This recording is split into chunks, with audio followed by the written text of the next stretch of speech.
والسلام على سید الانبیاء والمرسلین نبینا محمد وعلى آلہ وصحبہ اجمعین ومن تبعهم بإحسان إلى یوم الدین اللہم صل علی محمد وعلى آل محمد كما صلیت علی ابراہیم وعلى آل ابراہیم انک حمید مجید اللہم بارک علی محمد وعلی آل محمد کما بارکت علی ابراہیم وعلی آل ابراہیم انک حمید مجید۔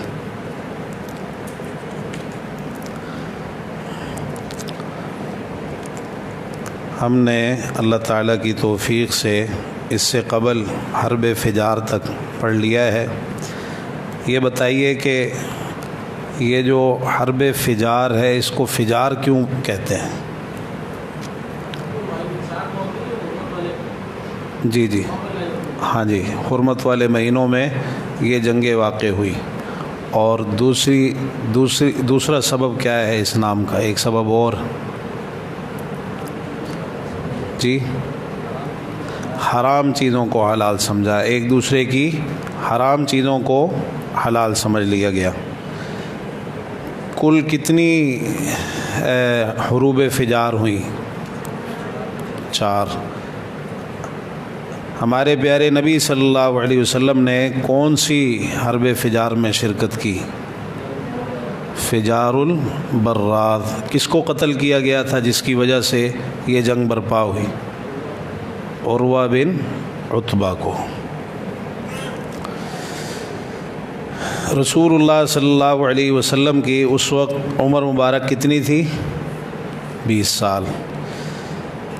چلیے اب آگے قتیبہ رحمہ اللہ نے یہ ذکر فرمایا ہے، وہ کہتے ہیں کہ قریش سے پہلے بنو جرہم نے مظلوموں کی حمایت کے لیے ایک انجمن بنائی تھی۔ مظلوموں کی حمایت کے لیے قریش سے پہلے بنو جرہم نے ایک انجمن بنائی تھی، اور جو لوگ اس میں پیش تھے ان سب کے نام میں فضل کا مادہ مشترک تھا۔ سب کے نام میں فضل کا لفظ آتا تھا۔ یہ چلا ہے جی، اسپیکر چلا ہے۔ سب کے نام میں فضل کا مادہ مشترک تھا۔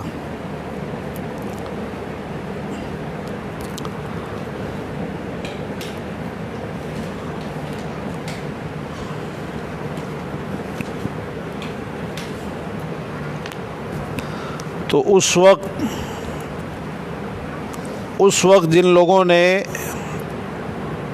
یہ کام سر انجام دیا بنو جرہم میں، ان میں 3 افراد پیش تھے جن کے نام میں فضل کا لفظ آتا ہے۔ میری آواز آ رہی پیچھے تک؟ اسپیکر کو پتہ نہیں کیا ہو گیا۔ تو یہ 3 افراد تھے، فضل بن فضالہ، فضل بن وداعہ اور فضیل بن حارث۔ ہاں جی، خواتین کو آواز آ رہی ہے؟ نہیں آ رہی؟ اچھا چلے پھر اسپیکر چلنے دیں، تھوڑا انتظار کر لیں، پھر اسپیکر چلنے دیں۔ فضل بن فضالہ، فضل بن وداعہ اور وداعہ، واو دال الف عین اور گولتا، وداعہ، الوداع کہتے ہیں نا، وداعہ۔ اور تیسرا نام ہے فضیل بن حارث۔ یہ 3 آدمی پیش تھے، فضل بن فضالہ، فضل بن وداعہ اور فضیل بن حارث۔ بعض نے تھوڑا سا ناموں میں اختلاف بھی کیا ہے، لیکن تینوں کے نام کے شروع میں فضل فضیل یہ لفظ آتے ہیں۔ تو یہ جو قریش کا معاہدہ تھا یہ بھی اسی طرح کا معاہدہ تھا جس طرح کا بنو جرہم نے مظلوموں کی مدد کے لیے معاہدہ کیا تھا، تو اس بنا پر اس کو حلف الفضول کہا گیا۔ ایک تو اس کے نام کی وجہ یہ بیان ہوئی ہے، اور دوسری ایک توجیہ یہ بھی بیان کی گئی ہے کہ چونکہ یہ ایک فضیلت والا کام تھا اور قریش نے اس فضیلت والے کام میں ایک دوسرے کا ساتھ دیا تھا، اس فضیلت والے کام میں شامل ہوئے تھے، تو اس بنا پر اس کو حلف الفضول کہا گیا۔ مظلوموں کی مدد کرنا، حقدار کو اس کا حق لے کے دینا، مظلوم کے ساتھ کھڑے ہونا، بلا شبہ یہ انتہائی فضیلت والے کام۔ پیارے پیغمبر جناب محمد الرسول اللہ صلی اللہ تعالی علیہ وآلہ وسلم بھی اس معاہدے کے اندر شریک ہوئے تھے، جبکہ آپ کی عمر مبارک 20 سال تھی، آپ اس معاہدے میں شریک ہوئے تھے۔ رسول اللہ صلی اللہ علیہ وسلم نے اس معاہدے کا تذکرہ فرمایا۔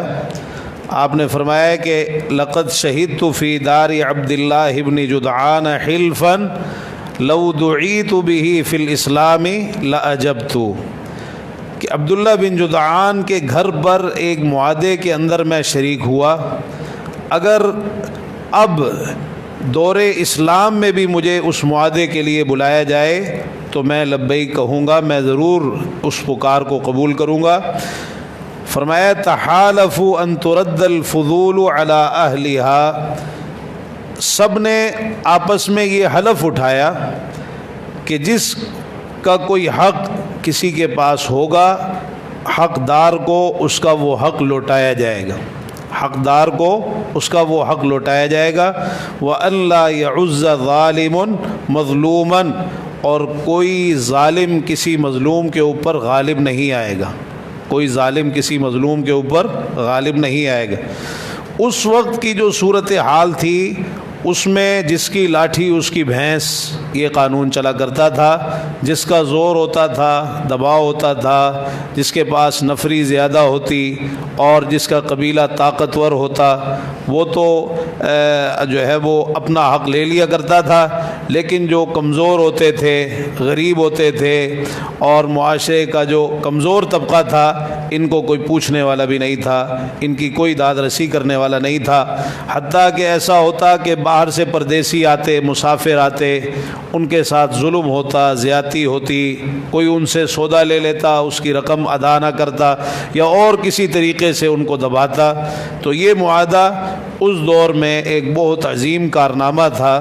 تو اس کو ایک تو حلف الفضول کہا گیا، دوسرا رسول اللہ صلی اللہ علیہ وسلم نے مسند احمد کی ایک حدیث میں حلف المطیبین بھی اس معاہدے کو قرار دیا ہے۔ فرمایا کہ شہدت حلف المطیبین مع عمومتی وانا غلام، میں اپنے چچاؤں کے ساتھ حلف المطیبین میں شریک ہوا، مطیبین کے معاہدے کے اندر شریک ہوا، جبکہ میں ابھی لڑکا تھا، میرے لڑکپن کا زمانہ تھا۔ فما احب ان لی حمر النعم وانی انکثہ، میں یہ پسند نہیں کرتا کہ کوئی سرخ اونٹ مجھے دے اور میں اس معاہدے کو توڑ ڈالوں، یعنی اگر مجھے سرخ اونٹ بھی مل رہے ہوں جو اس وقت کی ایک قیمتی دولت سمجھی جاتی تھی، تب بھی میں اس معاہدے کو نہیں توڑوں گا۔ معنی یہ کہ مجھے یہ معاہدہ دنیا و ما فیہا سے زیادہ عزیز ہے، سب سے عزیز یہ معاہدہ ہے۔ اسی طرح سنن کبریٰ بیہقی میں یہ الفاظ ہیں، آپ نے فرمایا ما شہدت حلفا لقریش الا حلف المطیبین، میں نے قریش کے کسی معاہدے کے اندر شرکت نہیں کی سوائے حلف المطیبین کے۔ تو یہ جو حلف المطیبین ہے، امام بیہقی رحمہ اللہ نے وضاحت کی ہے کہ یہ حلف المطیبین وہی ہے جو حلف الفضول کے نام سے معاہدہ معروف، جو معاہدہ حلف الفضول کے نام سے معروف ہے، آپ نے اسی معاہدے کو اس حدیث مبارکہ میں حلف المطیبین قرار دیا ہے۔ یہ حلف المطیبین اصل میں ایک معاہدہ تھا جو پہلے ہوا تھا، آپ نے اس معاہدے، یہ معاہدہ بنو عبد مناف اور بنو عبد الدار، ٹھیک ہے، ان کی جو آپس میں صلح ہوئی تھی، اور اس موقع پر انہوں نے آپس میں ایک دوسرے کی مدد کے لیے جو معاہدہ کیا تھا وہ معاہدہ مراد۔ تو قصی جو تھے، ان کی وفات کے بعد قریشی قبائل کا آپس میں اختلاف ہو گیا تھا، تو اس کے نتیجے میں قریش کے دو گروہ ایک دوسرے کے مد مقابل آئے، ایک طرف بنو عبد مناف اور ان کے حلیف تھے، اور دوسری طرف بنو عبد الدار اور ان کے حلیف تھے۔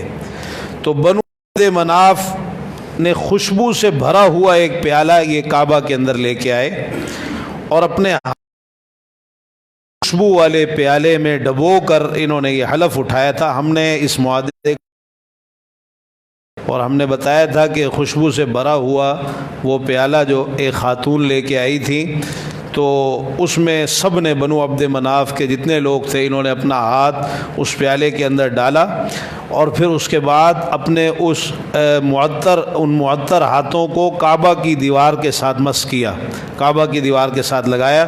تو عربی زبان میں خوشبو کو طیب کہتے ہیں۔ تو بنو عبد مناف اور ان کے ساتھ ہاشم، امیہ، زہرہ اور مخزوم اور ان کی اولاد، یہ سارے کے سارے مطیبین کے لقب سے مشہور ہو گئے، یہ سارے کے سارے مطیبین کے لقب سے مشہور ہوئے، اس کو حلف المطیبین کہا گیا۔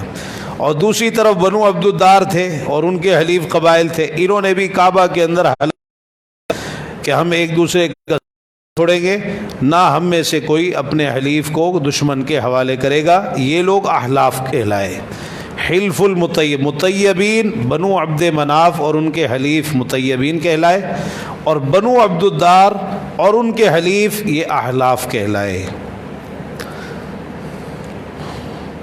تو یہ حلف الفضول بھی اصل میں اسی طرح کا ایک معاہدہ تھا، رسول اللہ صلی اللہ علیہ وسلم نے بھی اس کو حلف المطیبین قرار دیا کہ یہ مطیبین ہی کا ایک نیا معاہدہ تھا، مطیبین ہی کا ایک نیا معاہدہ تھا۔ یہ معاہدہ کس طرح ہوا، اس معاہدے کا سبب کیا بنا، ایک واقعہ ہے، ظلم کی ایک داستان ہے جو اس معاہدے کا سبب بنی، اور وہ یہ کہ زبید قبیلہ، زبید زا با یا دال، زبید قبیلے کا ایک شخص مکہ مکرمہ کے اندر اپنا تجارتی سامان لے کے آیا۔ عاص بن وائل بنو سہم سے اس کا تعلق تھا، اس نے وہ سامان خرید لیا، عاص بن وائل سہمی، اس نے وہ سامان خرید لیا، اور اس بیچارے غریب آدمی کی رقم دبا لی، اس آدمی کی اس نے رقم دبا لی، سامان لے لیا، سودا کر لیا لیکن قیمت نہیں ادا کی۔ جی کیا سوال پوچھ رہے ہیں؟ ہاں جی یہ اس کا عاص بن وائل، عاص بن وائل، عین الف صاد عاص بن وائل، اس نے یہ سامان خریدا۔ اب یہ عاص بن وائل جو ہے یہ بہت بڑا سردار تھا لیکن ظالم تھا، اور اس نے بعد میں بھی رسول اللہ صلی اللہ علیہ وسلم کو بھی بہت ستایا، صحابہ پر بھی بڑے مظالم ڈھائے، اور یہی عاص بن وائل ہے جس نے خباب بن ارت رضی اللہ تعالی عنہ کی بھی رقم دبا لی تھی۔ وہ خباب بن ارت رضی اللہ عنہ بیان کرتے ہیں نا صحیح بخاری میں کہ میں لوہار تھا، عاص بن وائل نے ان سے کوئی کام کروایا تھا تو ان کے پیسے نہیں دیے تھے، یہ مسلمان ہو گئے، انہوں نے اپنے پیسوں کا مطالبہ کیا، کہنے لگا جب تک محمد صلی اللہ علیہ وسلم کے ساتھ کفر نہیں کرو گے تمہارے پیسے نہیں دوں گا۔ تو وہ کہنے لگے کہ میں کفر نہیں کروں گا یہاں تک کہ تو مر جائے، پھر اللہ تعالیٰ تجھے دوبارہ زندہ کرے، میں تب بھی کفر نہیں کروں گا۔ کہنے لگا کہ اچھا اگر جب مجھے دوبارہ زندہ کیا جائے گا پھر آنا، پھر میں تمہیں مال دے دوں۔ اللہ تعالیٰ نے اس کے بارے میں آیات نازل فرمائی، افرأیت الذی کفر بآیاتنا وقال لأوتین مالا وولدا اطلع الغیب ام اتخذ عند الرحمن عہدا، آپ نے دیکھا ہے اس کو جس نے ہماری آیتوں کو جھٹلایا اور کہتا ہے کہ مجھے مال اور اولاد دی جائے گی، کیا اس نے غیب کی اطلاع پا لی ہے یا رحمان کے ہاں کر رکھا ہے؟ اللہ تعالیٰ نے اس کی مذمت میں یہ آیات نازل فرمائی۔ تو یہی عاص بن وائل تھا، یہی عاص بن وائل تھا۔ تو اس نے اپنی سرداری کے زوم میں اس غریب تاجر کی رقم دبا لی۔ اب وہ شخص اپنے اس ظلم کی شکایت لے کر جو احلاف کے قبائل تھے، احلاف جن کا پیچھے ہم نے ذکر کیا ہے، عبد الدار اور اسی طرح مخزوم، جمح، سہم اور عدی بن کعب، ان سب کے پاس گیا۔ ان سب قبائل کے پاس گیا، عبد الدار، مخزوم، جمح، سہم، عدی بن کعب، ان سب کے پاس گیا اور ان سے جا کر اس نے یہ مطالبہ کیا کہ عاص بن وائل سے میری رقم دلوا کر دو۔ تو انہوں نے سب نے نہ صرف یہ کہ اس کی کوئی مدد نہیں کی بلکہ اسے ڈانٹا بھی، ملامت بھی کی کہ تم عاص بن وائل کے بارے میں بات کرے ہو، اس سے ہم تمہیں پیسے دلوا کے دیں۔ تو الٹا اس بیچارے غریب کو ڈانٹ ڈپٹ کر دی۔ یہ انتہائی مایوس اور دکھی ہوا اور تو اسے کچھ نہ سوجی۔ اس نے یہ سوچا، اس کے ذہن میں یہ ترکیب آئی، اس نے اس پر عمل کیا کہ طلوع آفتاب کے وقت جیسے ہی سورج طلوع ہوا، دن چڑھا، یہ جبل ابی قبیس کے اوپر چڑھ گیا۔ اس وقت قریش کے لوگ کعبہ کے ارد گرد اپنی مجلسوں میں بیٹھے ہوئے تھے۔ قریش کے لوگ کعبہ کے ارد گرد اپنی مجلسوں میں بیٹھے ہوئے تھے۔ یہ جبل ابی قبیس کے اوپر چڑھ گیا اور اس نے بڑی رقت کے ساتھ بلند آواز میں اپنے اس ظلم کی داستان کو اشعار کی صورت کے اندر بیان کیا۔ اس نے اشعار پڑھے، کہتا ہے یا آل فہر لمظلوم بضاعته ببطن مکہ ناء الدار والنفر، کہتا ہے اے آل فہر، مراد قریشی ہیں، اے قریشیو اس مظلوم کی مدد کرو جس کا تجارتی مال وادی مکہ کے اندر چھین لیا گیا، ناء الدار والنفری، جو یہاں غریب الوطن ہے، اپنے عزیز و اقربا سے دور ہے، اپنے عزیز و اقربا سے دور ہے، اجنبی ہے، پردیسی ہے، مسافر ہے، ومحرم اشعث لم يقض عمرته یا للرجال وبین الحجر والحجر، اس نے احرام باندھ رکھا ہے، احرام کی حالت میں ہے، پراگندہ سر ہے، پراگندہ سر ہے، اور ابھی اس نے عمرہ بھی پورا نہیں کیا۔ یا للرجال وبین الحجر والحجر، اے حجر اسود اور حجر، حجر سے مراد حجر اسود ہے، حجر سے مراد حجر حتیم، حتیم کا حصہ ہے، اے حجر اسود اور حتیم کے مابین موجود لوگوں، سب کو اس نے مخاطب کیا کہ میری مدد کرو۔ ان الحرام لمن تمت کرامته ولا حرام لثوب الفاجر الغدری، کہتے ہیں عزت اور حرمت صرف اسی شخص کی ہوتی ہے جس کے کام اچھے ہوتے ہیں، جو اچھے کام کرتا ہے، اور جو دھوکے باز ہوتا ہے، بدکار ہوتا ہے، اس کے کپڑے کی چادر کی کوئی عزت نہیں ہوتی۔ اشارہ عاص بن وائل کی طرف تھا کہ عاص بن وائل نے دھوکے بازی کی ہے اور میرا حق دبایا ہے، جو اس قسم کے کام کرتا ہے اس کی کوئی عزت نہیں ہوتی۔ جب اس نے انتہائی مظلومانہ انداز سے یہ فریاد کی تو اس کی یہ فریاد سن کر زبیر بن عبد المطلب، اللہ کے رسول صلی اللہ علیہ وسلم کے چچا زبیر بن عبد المطلب، جن کا تذکرہ ہم نے پیچھے پڑھا ہے، وہ فوراً اٹھ کھڑے ہوئے اور انہوں نے جو وہاں لوگ موجود تھے قریش کے، ان سب کو مخاطب کیا، کہنے لگے کہ کیا اس مظلوم شخص کو بے یار و مددگار چھوڑا جا سکتا ہے؟ معنی یہ تھا کہ ہم اس کو بے یار و مددگار نہیں چھوڑیں گے اور اس کی مدد کریں گے، اس مظلوم شخص کو بے یار و مددگار نہیں چھوڑیں گے۔ اب ہاشم، زہرہ، تیم بن مرہ، یہ سارے لوگ عبداللہ بن جدعان کے گھر اکٹھے ہوئے، عبداللہ بن جدعان کے گھر اکٹھے ہوئے۔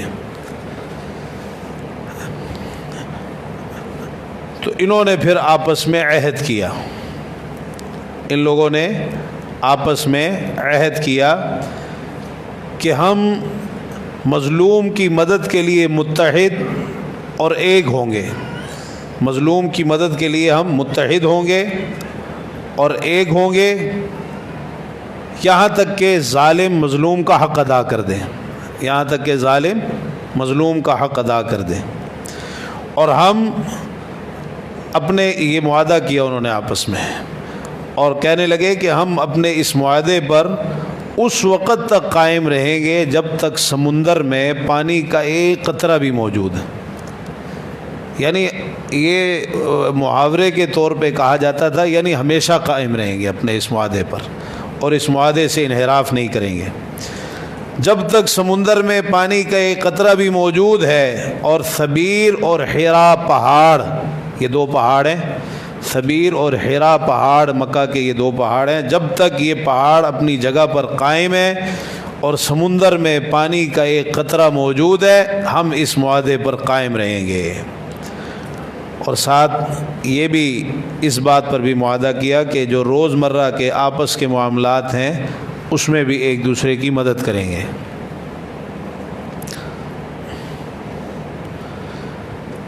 تو یہ حلف الفضول کا اجتماع ایک بڑا عظیم واقعہ تھا۔ اس وقت اس چیز کا تصور بھی نہیں تھا کہ اس انداز میں مظلوم کی مدد کے لیے اکٹھے ہوا جائے، لیکن اللہ کے رسول صلی اللہ علیہ وسلم کے چچا زبیر بن عبد المطلب، اللہ تعالیٰ نے ان کو توفیق دی کہ انہوں نے آواز اٹھائی اور اپنے ساتھ اور لوگوں کو بھی ملایا، بنو ہاشم کے لوگ، اور اسی طرح زہرہ، تیم بن مرہ، یہ سارے لوگ عبداللہ بن جدعان کے گھر میں اکٹھے ہوئے اور وہاں اس گھر کے اندر انہوں نے آپس میں یہ معاہدہ کیا۔ اب اس معاہدے کے تحت پھر عاص بن وائل سے انہوں نے اس کی رقم واپس دلوا کر دی، اس زبید قبیلے کے شخص کی رقم کے تحت عاص بن وائل سے سب نے دباؤ ڈالا۔ عاص بن وائل مجبور ہو گیا اور ان کے دباؤ کے آگے اس نے ہتھیار ڈال دیے اور جو اس کی رقم تھی اس کو واپس دلوا کر دی۔ اچھا، مکہ کے اندر چونکہ اس وقت زمانہ جاہلیت کا زمانہ تھا، لوگ اس طرح ایک دوسرے پر ظلم کرتے تھے، مال دبا لیا کرتے، جو سردار لوگ ہوتے تھے بعض ان میں سے، جیسے عاص بن وائل نے کیا، اور بھی اس طرح کے جو لوگ ہوتے تھے وہ بعض دفعہ بہت آگے تک نکل جاتے تھے۔ لیکن یہ ایک معاہدہ حلف الفضول کا ایسا بابرکت ثابت ہوا کہ پھر کسی کے ساتھ بھی ظلم ہوتا اور وہ اس معاہدے کا واسطہ دے کر مدد کے لیے پکارتا تو پھر اس کی مدد کی جاتی تھی۔ امام سہیلی رحمہ اللہ نے ایک واقعہ ذکر کیا روض العنف میں کہ خصم قبیلے کا ایک شخص حج کے لیے یا عمرے کے لیے آیا مکہ مکرمہ میں۔ یہ اس معاہدے کے اچھے اثرات جو رونما ہوئے اس میں سے ایک واقعہ یہ بھی ہے کہ یہ خصم قبیلے کا ایک شخص تھا، حج یا عمرہ کرنے آیا، اس کے ساتھ اس کی بیٹی بھی تھی، جوان بیٹی بھی ساتھ تھی۔ نبیہ بن حجاج سہمی، اس نے اس کی بیٹی کو اغوا کر کے غائب کر دیا۔ اب یہ شخص بڑا پریشان ہوا اور فریاد کرنے لگا کہ مجھے اس شخص کے ظلم سے کون بچائے گا جس نے میری بیٹی کو اغوا کیا ہے۔ تو کسی نے اس کو بتایا کہ تم حلف الفضول کا ایک معاہدہ ہے، اس کا حوالہ دے کر مدد کے لیے پکارو تو پھر تمہاری ضرور مدد کی جائے گی۔ چنانچہ اس نے حلف الفضول کا حوالہ دے کر فریاد کی تو اس کا نتیجہ یہ ہوا کہ ہر طرف سے لوگ مسلح ہو کر آئے، ہتھیار ساتھ لے کے اس کی مدد کے لیے آئے، اور انہوں نے اس سے پوچھا بتاؤ کیا ہوا، کیا معاملہ ہے؟ تو اس نے بتایا کہ نبیہ بن حجاج نے میری بیٹی کو اغوا کر لیا ہے، اغوا کر کے اپنے گھر میں بند کر دیا ہے، لہذا تم لوگ میری اس بیٹی کو اس سے آزاد کرواؤ۔ چنانچہ وہ سارے کے سارے چل دیے، نبیہ کا دروازہ کھٹکھٹایا، یہ باہر آیا، انہوں نے کہا کہ فوراً اس شخص کی بیٹی اس کے حوالے کر دو، تمہیں پتہ نہیں ہے کہ ہم کون ہیں اور ہم نے آپس میں کس بات پر معاہدہ کر رکھا ہے، اس کی بیٹی اس کے حوالے کرو نہیں تو پھر یہاں کچھ اور ہو جائے گا۔ تو بہرحال بگڑے ہوئے لوگ تھے، گندی عادتیں پڑی ہوئی تھی، جاہلیت کا زمانہ تھا، کہنے لگا اچھا چلو بیٹی دے دوں گا، ایک رات کے لیے میرے پاس چھوڑ دو، کہنے لگے نہیں اسی وقت فوراً واپس کرو، ایک لمحے کی بھی تمہیں اجازت نہیں دیں گے۔ چنانچہ مجبور ہو گیا اور پھر اس نے ہتھیار ڈال دیے اور اس شخص کی بیٹی اس کے حوالے کر دی۔ آپ اس سے اندازہ لگائیں گے کہ رسول اللہ صلی اللہ علیہ وسلم کی بعثت سے پہلے وہ معاشرہ کتنا بگڑا ہوا تھا، کس طرح لوگ جو ہے لوگوں کی بیٹیوں تک کو اغوا کر لیا کرتے تھے اپنی ہوس کو پورا کرنے کے لیے۔ جی، جس نے بیٹی اغوا کی تھی نبیہ بن حجاج، نبیہ نون با یا اور آخر میں گول تھا، نبیہ بن حجاج سہمی، یہ خصم قبیلے کا ایک آدمی تھا۔ خثعم قبیلے کا ایک شخص تھا جس کی بیٹی اغوا کی تھی۔ اچھا، حلف الفضول کے معاہدے میں ہم نے یہ پڑھا ہے کہ یہ معاہدہ عبداللہ بن جدعان کے گھر میں ہوا تھا۔ عبداللہ بن جدعان جو ہے اس کا ایک تاریخی کردار ہے اور اس کی ایک شہرت ہے اس معاہدے کے حوالے سے بھی کہ یہ معاہدہ حلف الفضول کا اس کے گھر میں ہوا تھا، اور اس کے علاوہ بھی کہ یہ شخص جو تھا یہ لوگوں کی بڑی مدد کرتا تھا، مہمان نوازی کرتا تھا، کھانا کھلاتا تھا، صلہ رحمی کرتا تھا، غریبوں مسکینوں کے بہت زیادہ کام آتا تھا۔ تو یہ عبداللہ بن جدعان بن عمر بن کعب بن سعد بن تیم، عبداللہ بن جدعان بن عمر بن کعب بن سعد بن تیم، یہ رشتے کے اعتبار سے سیدنا ابو بکر صدیق رضی اللہ تعالی عنہ کا چچا لگتا تھا۔ اس کا جو نسب ہے سیدنا ابو بکر رضی اللہ عنہ سے عمر بن کعب پہ جا کے ملتا ہے۔ عبداللہ بن جدعان بن عمر بن کعب بن سعد بن تیم، تو عمر بن کعب کے اوپر جا کے اس کا نسب سیدنا ابو بکر رضی اللہ تعالی عنہ سے ملتا ہے۔ اس شخص کا واقعہ بڑا عجیب ہے۔ اصل میں ابتدا کے اندر یہ شخص انتہائی غریب تھا، مفلس تھا، فقیر کنگال تھا اور آوارہ قسم کا تھا، بڑے بڑے گناہوں کے اندر مبتلا رہتا تھا۔ یہ گناہ اس کی عادت بن چکی تھی، اور لوگ اس سے اتنے تنگ آ چکے تھے کہ سارے اس سے نفرت کرتے تھے، حتیٰ کہ اس کے خاندان والے، اس کے قبیلے والے اور اس کا باپ تک اس کو نفرت کی نگاہ سے دیکھتا تھا۔ اب یہ شخص تنگ آ گیا کہ سب مجھ سے نفرت کرتے ہیں، تو اس نے کیا کیا، یہ مکہ مکرمہ کی گھاٹیوں کی طرف نکل گیا، وہاں چلا گیا۔ اس کی نظر پہاڑ کی ایک کھوہ پر پڑی، ایک غار نما جگہ تھی، کھوہ، وہاں اس کی نظر پڑی۔ تو اس نے سوچا کہ اس کھوہ کے اندر کوئی موذی جانور ہوگا، میں اندر گھس جاتا ہوں، مجھے مار دے گا، ختم کر دے گا، مر جاؤں گا، اچھا ہے، سارے لوگ مجھ سے نفرت کرتے ہیں۔ چنانچہ یہ اس کھوہ کے اندر جو ہے وہ چلا گیا، اپنے آپ کو موت کے منہ میں دینے کے لیے اپنی زندگی سے تنگ آ کر اس کھوہ کے اندر یہ چلا گیا۔ جب یہ اس کھوہ کے قریب پہنچا، اس غار کے قریب پہنچا، آگے بڑھ رہا تھا اس غار کی طرف، تو اسے ایک اژدہا نظر آیا، اور اس اژدہے کی کیفیت ایسے تھی، دیکھنے والے کو یوں لگتا تھا کہ یہ اژدہا اس کی طرف لپکنے والا ہے، اس کی طرف بڑھنے والا ہے۔ تو یہ تو گیا ہی مرنے کے لیے تھا، یہ کسی خطرے کی پرواہ کیے بغیر آگے بڑھتا چلا گیا اس اژدہے کی طرف۔ جب یہ اس اژدہے کے قریب پہنچا تو اس نے دیکھا اور بڑا حیران ہوا کہ یہ اژدہا تو حقیقت میں سونے کا بنا ہوا ہے، یہ اژدہا جو ہے سونے کا بنا ہوا ہے، اور اس کی آنکھوں کے اندر یاقوت چمک رہے ہیں، اس اژدہے کی آنکھوں کے اندر یاقوت چمک رہے ہیں۔ چنانچہ وہ اس کھوہ کے اندر، اس غار کے اندر داخل ہوا۔ غار کے اندر جو بنو جرہم تھے ان کے بادشاہوں کی چند قبریں تھیں، اس غار کے اندر بنو جرہم کے بادشاہوں کی چند قبریں تھیں۔ تو اسے ان قبروں کے سرہانے سونے کی ایک تختی بھی ملی، جس پر ان بادشاہوں کی تاریخ وفات اور ان کی حکومت کا جو عرصہ تھا وہ ساری تفصیل اس سونے کی تختی کے اوپر درج تھی، اور انہی قبروں کے پاس ہیرے جواہرات اور سونے چاندی کے انبار لگے ہوئے تھے، ہیرے جواہرات اور سونے چاندی کا ڈھیر لگا ہوا تھا۔ عبداللہ بن جدعان نے یہ دیکھا تو بڑا خوش ہوا، وہ تو آیا تھا اپنے آپ کو موت کے منہ میں دینے کے لیے، خودکشی کے ارادے سے اپنے آپ کو مارنے کے لیے، لوگوں کی نفرتوں سے تنگ آ کر اب اس کے ہاتھ میں ایک بہت بڑا یہ خزانہ لگ گیا۔ چنانچہ اس نے وہ ہیرے جواہرات سمیٹے اور پہچان کے لیے اس غار کے منہ پر نشان لگا دیا اور واپس چلا گیا۔ جب وہ اپنی قوم میں واپس آیا تو اس نے پھر لوگوں کے اوپر خوب دولت نچھاور کرنی شروع کر دی کہ لوگ مجھ سے نفرت کرتے تھے، چلو اب لوگ میرے قریب ہوں، میری طرف مائل ہوں، لوگوں کی محبتیں مجھے حاصل ہو جائیں، لوگوں کے اندر میں مقبول ہو جاؤں۔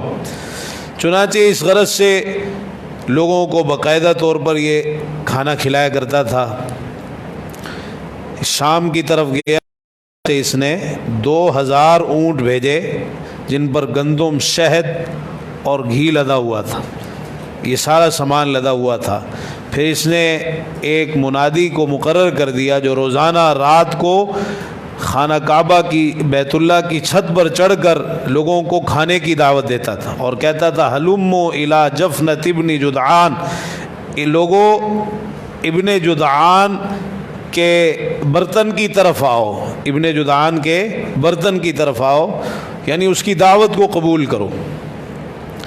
تو یہ ابن جدعان کی کھانے والی ایک بہت بڑی دیگ تھی، جفنا دیگ، یہ کھانے والی ایک بہت بڑی دیگ تھی کھانے کی، اور اس دیگ کے بارے میں کہا جاتا ہے کہ یہ اتنی اونچی تھی، اتنی بڑی تھی کہ آدمی اپنی سواری پر بیٹھے بیٹھے اس کے اندر سے کھانا نکال لیا کرتا تھا۔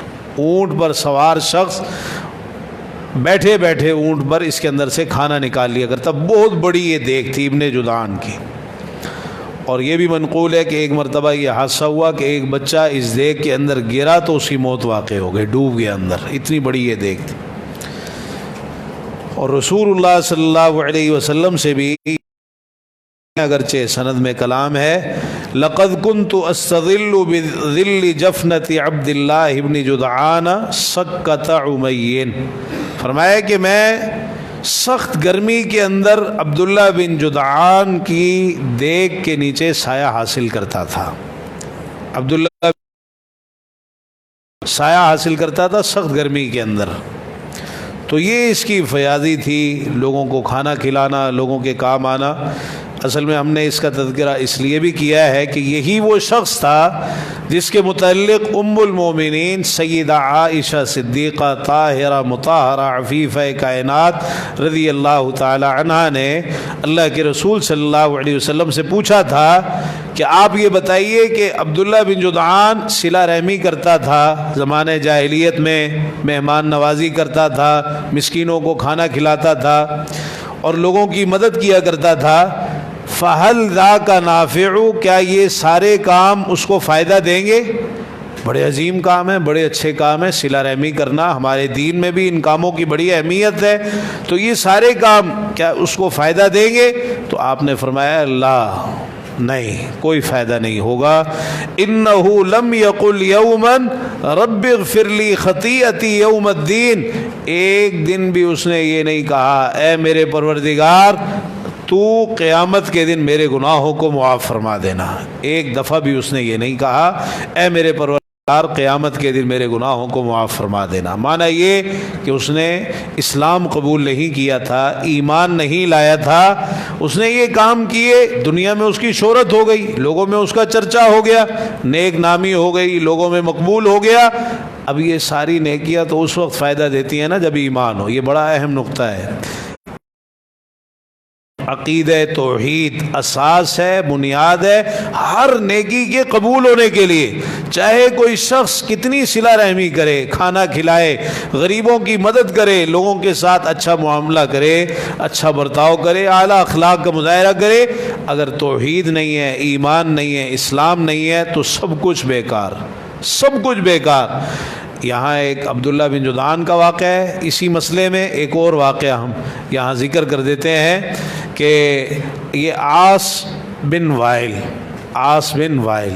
ہم نے ابھی اس کا تذکرہ پڑھا پیچھے، اس کے جو بیٹے تھے عمر بن عاص اور ہشام بن عاص، عمر بن عاص بھی صحابی ہیں، ہشام بن عاص بھی صحابی ہیں، لیکن ان کا اسلام تھوڑا سا تاخیر سے ہے، لیکن یہ بھی صحابی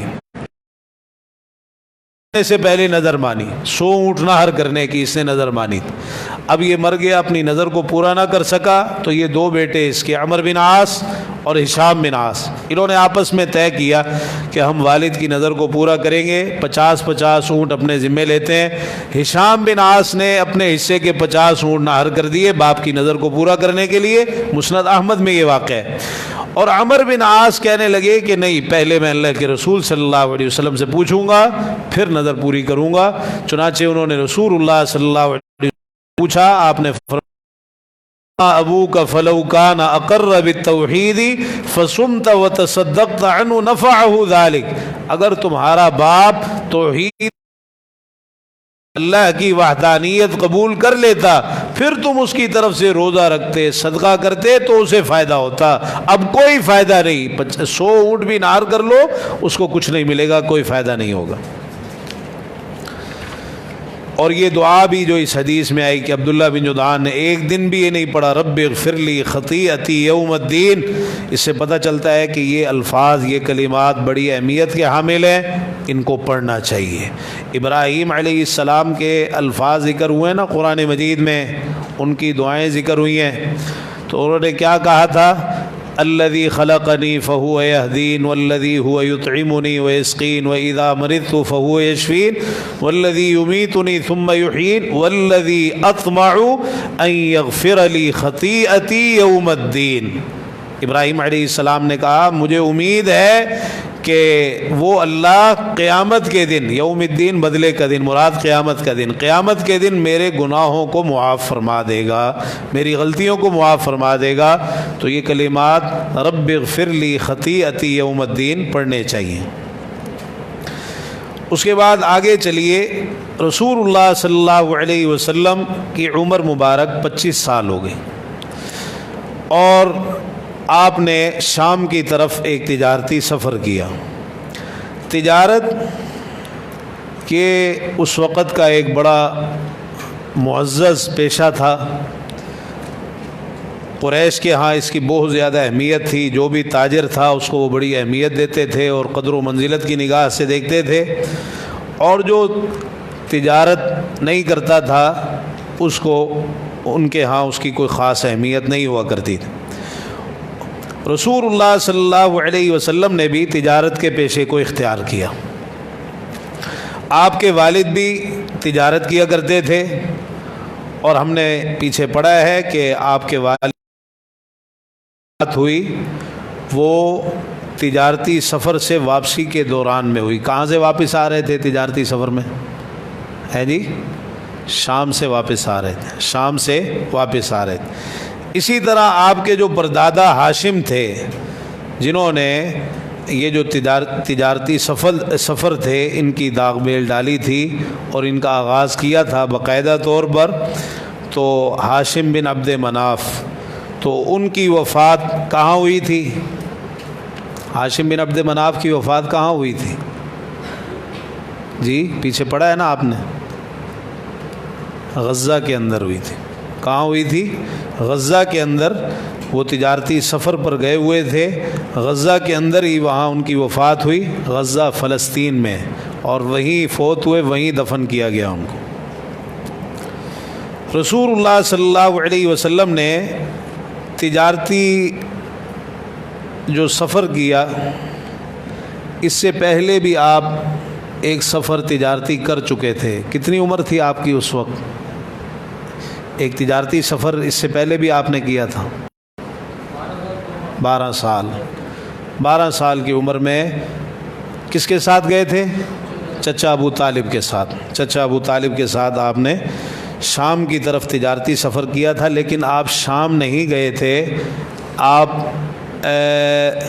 وہ کون سا راہب تھا، کیا نام تھا اس کا، جس نے مشورہ دیا تھا کہ واپس لے جاؤ ان کو شام؟ ہے جی، جرجیس نہیں، جرجیس، جرجیس، اس کا صحیح تلفظ ہے جرجیس۔ اس کا لقب کیا تھا؟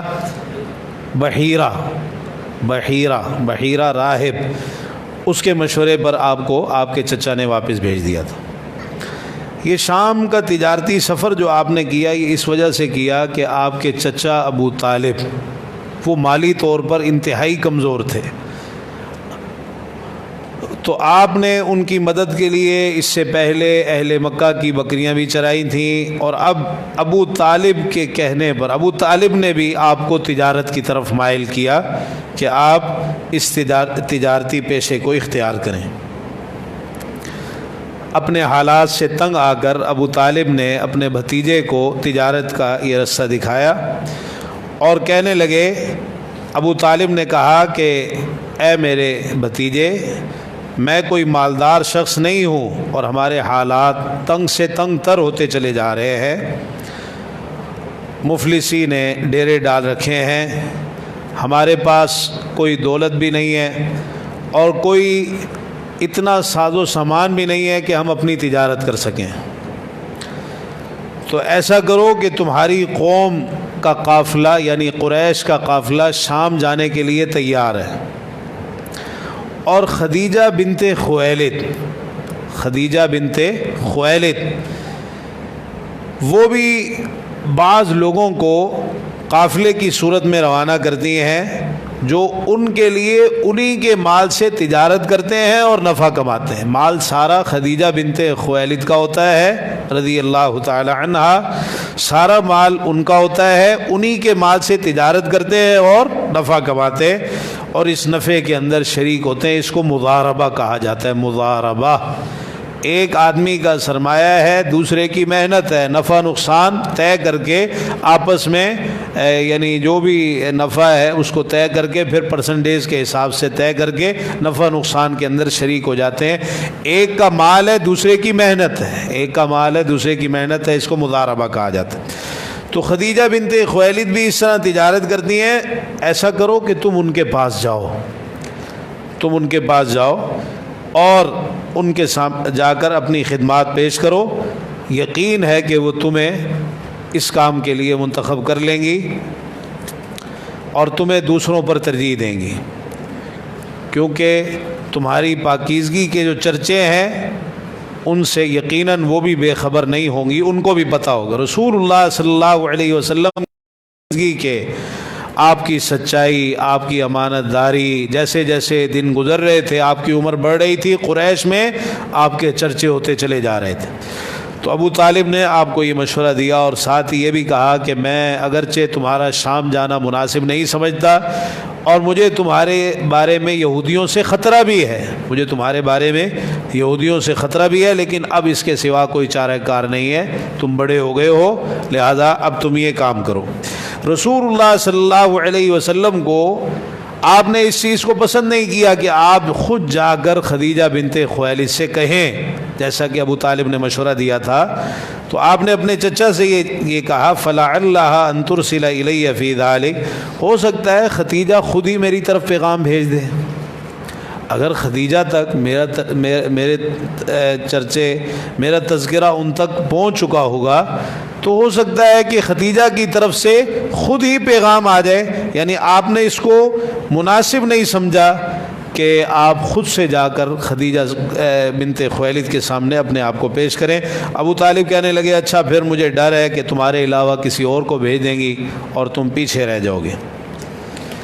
تو ابھی یہ بات چیت ہوئی ہی تھی تو کسی نہ کسی طریقے سے خدیجہ بنت خویلد رضی اللہ تعالی عنہا ان کو اللہ کے رسول صلی اللہ علیہ وسلم کے بارے میں پتہ چل گیا کہ اس طرح تجارت کی طرف آپ کی رغبت ہے اور آپ تجارتی قافلہ شام کی طرف لے جانا چاہتے ہیں، اپنی خدمات پیش کرنا چاہتے ہیں اس کام کے لیے۔ تو خدیجہ بنت خویلد نے یہ انتہائی ذہین خاتون تھی، انتہائی دانا تھی، تو انہوں نے یہ انتظار نہیں کیا کہ آپ خود میرے پاس آئیں، بلکہ انہوں نے از خود آپ کو طلب کر لیا اس کام کے لیے، از خود آپ کی طرف پیغام بھیجا اور کہا کہ آپ کی جو سچائی ہے، امانت داری ہے، پاکیزگی ہے اور آپ کا اچھا اور اعلیٰ اخلاق ہے، میں آپ کے ان اعلیٰ اوصاف کے پیش نظر آپ کو تجارتی سفر کے اوپر روانہ کرنا چاہتی ہوں، اور جو معاوضہ میں دوسروں کو دیتی ہوں اس سے دگنا معاوضہ آپ کو دوں گی۔ میں دوسروں کو جو معاوضہ دیتی ہوں اس سے دگنا معاوضہ میں آپ کو دوں گی۔ رسول اللہ صلی اللہ علیہ وسلم خود اس انتظار میں تھے اور آپ چاہتے تھے کہ تجارتی سفر کیا جائے، چنانچہ فوراً آپ نے اس پیشکش کو منظور کر لیا اور اپنے چچا ابو طالب کو بھی آگاہ کر دیا کہ دیکھیے آپ کہہ رہے تھے کہ کسی اور کو نہ بھیج دیں، اللہ کی طرف سے یہ اللہ کی قدرت حکمت کہ خدیجہ بنت خویلد نے خود ہی میری طرف پیغام بھیج دیا ہے اور مجھے یہ پیشکش کی ہے۔ تو ابو طالب نے جواب میں کہنے لگے رزق ساقہ اللہ الیک، اللہ کا رزق ہے جو اللہ نے آپ کے نصیب میں لکھ دیا ہے، کہ اللہ نے رزق آپ کے نصیب میں لکھا ہوا تھا اس لیے انہوں نے آپ کی طرف پیغام بھیج دیا ہے۔ تو یہ وہی بات ہے من یستعفف یعفہ اللہ۔ رسول اللہ صلی اللہ علیہ وسلم انتہا درجے کے پاک دامن تھے۔ استعفاف، کسی کے آگے ہاتھ نہ پھیلانا، سوال سے بچنا۔ تو آپ نے فرمایا جو پاک دامنی اختیار کرتا ہے، سوال سے بچتا ہے، اللہ اس کو بچا لیتا ہے۔ آپ نے یہاں بچے، اللہ نے آپ کو بچا لیا۔ سیدہ خدیجہ بنت خویلد رضی اللہ تعالی عنہا انتہائی اونچے نسب والی تھی، انتہائی معزز اور انتہائی مالدار خاتون تھی، اور ان کے والد خویلد بن اسد یہ تجارت پیشہ تھے۔ سیدہ خدیجہ رضی اللہ عنہ نے بھی اپنے والد کی طرح تجارت کی طرف خصوصی توجہ دی۔ انتہائی وقار والی اور انتہائی حیا والی خاتون تھی۔ وہ خود تجارتی قافلے کے ساتھ کہیں نہیں جایا آیا کرتی تھی، تجارتی قافلے لے کر خود نہیں جاتی تھی، بلکہ وہ مختلف افراد کی خدمت لیا کرتی تھی، مختلف افراد کا انتخاب کرتی جن کے بارے میں ان کو پتہ چلتا کہ یہ امانت دار ہیں، سچے ہیں، ان کو اپنا مال دے کر روانہ کرتی کہ وہ جا کے جو بھی ان کا مال ہے اس کو بیچیں اور جو نفع ہے وہ لا کے ان کو پیش کریں۔ تو ان کا تجارتی قافلہ اتنا بڑا ہوتا تھا کہ قریش کے جو عمومی قافلے ہوتے تھے ان کے برابر اکیلا سیدہ خدیجہ بنت خویلد رضی اللہ تعالی عنہ کا تجارتی قافلہ ہوا کرتا تھا۔ اب رسول اللہ صلی اللہ علیہ وسلم کا اور سیدہ خدیجہ رضی اللہ تعالی عنہ کا آپس میں تجارتی معاہدہ جو تھا یہ طے پا گیا، اور پھر وہ دن آ گیا جس میں آپ نے شام کی طرف قافلہ لے کے روانہ ہونا تھا۔ سیدہ خدیجہ رضی اللہ عنہ نے آپ کے ساتھ اپنے ایک غلام میسرہ کو روانہ کیا۔ میسرہ آسانی سے، یسر سے، میسرہ۔ تو اپنے اس غلام کو آپ کے ساتھ روانہ کیا اور اس کو تاکید کی۔ اصل میں اس غلام کو آپ کی خدمت کے لیے بھیجا تھا اور تاکید کر کے بھیجا تھا کہ تم نے جو بھی یہ حکم دیں اس کو پورا کرنا ہے، ان کی بات ماننی ہے، ان کی مخالفت نہیں کرنی، نافرمانی نہیں کرنی، اور ہر طرح سے ان کا خیال رکھنا ہے۔ یہ جو میسرہ تھا سیدہ خدیجہ رضی اللہ عنہ کا غلام، یہ بھی بڑا سمجھدار تھا، بڑا تجربے کار تھا اور انتہائی باادب تھا، بڑا تجربے کار، بڑا سمجھدار تھا، اور اس سے پہلے بھی یہ شام کی طرف سفر کر چکا تھا اور شام کے تجارتی مراکز سے اچھی طرح آگاہ تھا۔ جب یہ قافلہ روانہ ہونے لگا، ابو طالب بھی بڑے فکر مند تھے آپ کے بارے میں، اور اسی طرح جو آپ کے دوسرے چچا تھے ان کو بھی فکر تھی، تو انہوں نے قافلے والوں کو خصوصی تلقین فرمائی کہ تم ان کا خیال رکھنا، چونکہ یہ پہلا سفر تھا اللہ کے رسول صلی اللہ علیہ وسلم کا کہ بنفس نفیس آپ خود کوئی تجارتی قافلہ لے کر جا رہے ہوں تجارت کے لیے۔ یہ سفر ذوالحجہ کے وسط میں ہوا، یہ سفر جو تجارتی سفر آپ نے کیا یہ ذوالحجہ کے وسط میں ہوا، اور اس وقت گرمی کا موسم تھا۔ یہ قافلہ روانہ ہوا، مدینہ منورہ کے قریب سے گزر کر مختلف علاقوں سے یہ گزرا، خیبر، تیماء، دومت الجندل، وادی سرحان، اس رستے سے گزرتا ہوا شام کی طرف یہ قافلہ بڑھتا چلا گیا۔ رسول اللہ صلی اللہ علیہ وسلم شام کے شہر بصرہ میں پہنچے۔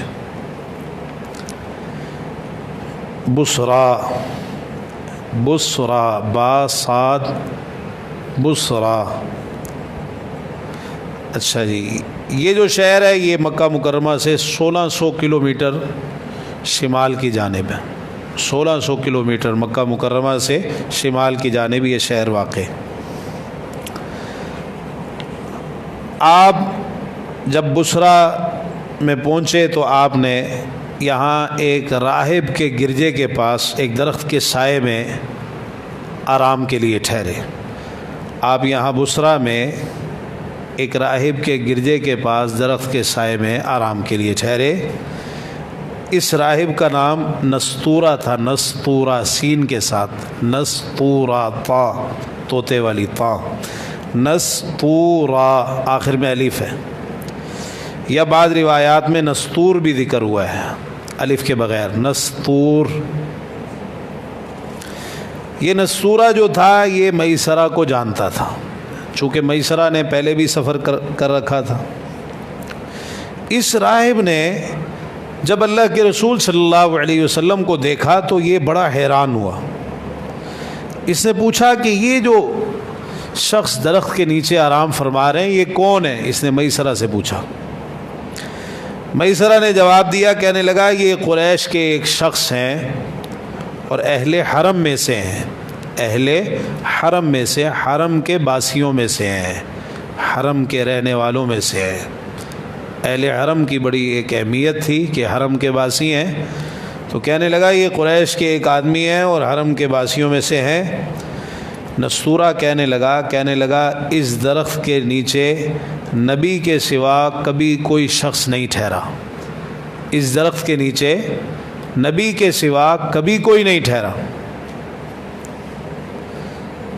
اس درخت کے نیچے نبی کے سوا کبھی کوئی نہیں ٹھہرا۔ ظاہر ہے وہ راہب تھا، پادری تھا عیسائیوں کا، اور جو پچھلی کتابوں میں آپ کے متعلق بشارات تھیں، آپ کی علامات تھیں، ان کو جانتا تھا اور آپ کا منتظر بھی تھا۔ اس وقت یہ جتنے راہب تھے یہ بڑے شدت سے آپ کا انتظار کر رہے تھے، کیونکہ ایسی نشانیوں کا ظہور ہو رہا تھا جن سے پتہ چل رہا تھا کہ اب وہ جو آخری نبی آنے والے ہیں ان کی بعثت کا وقت قریب سے قریب تر ہوتا چلا جا رہا ہے۔ ایک دوسرا سوال اس راہب نے یہ پوچھا، کہنے لگا کیا ان کی آنکھوں میں سرخ ڈورے ہیں؟ ان کی آنکھوں میں سرخ ڈورے ہیں؟ میسرہ نے جواب دیا، کہنے لگا کہ ہاں، یہ سرخ ڈورے ان کی آنکھوں میں ہر وقت نمایاں رہتے ہیں، ہر وقت دکھائی دیتے ہیں، نمایاں رہتے ہیں۔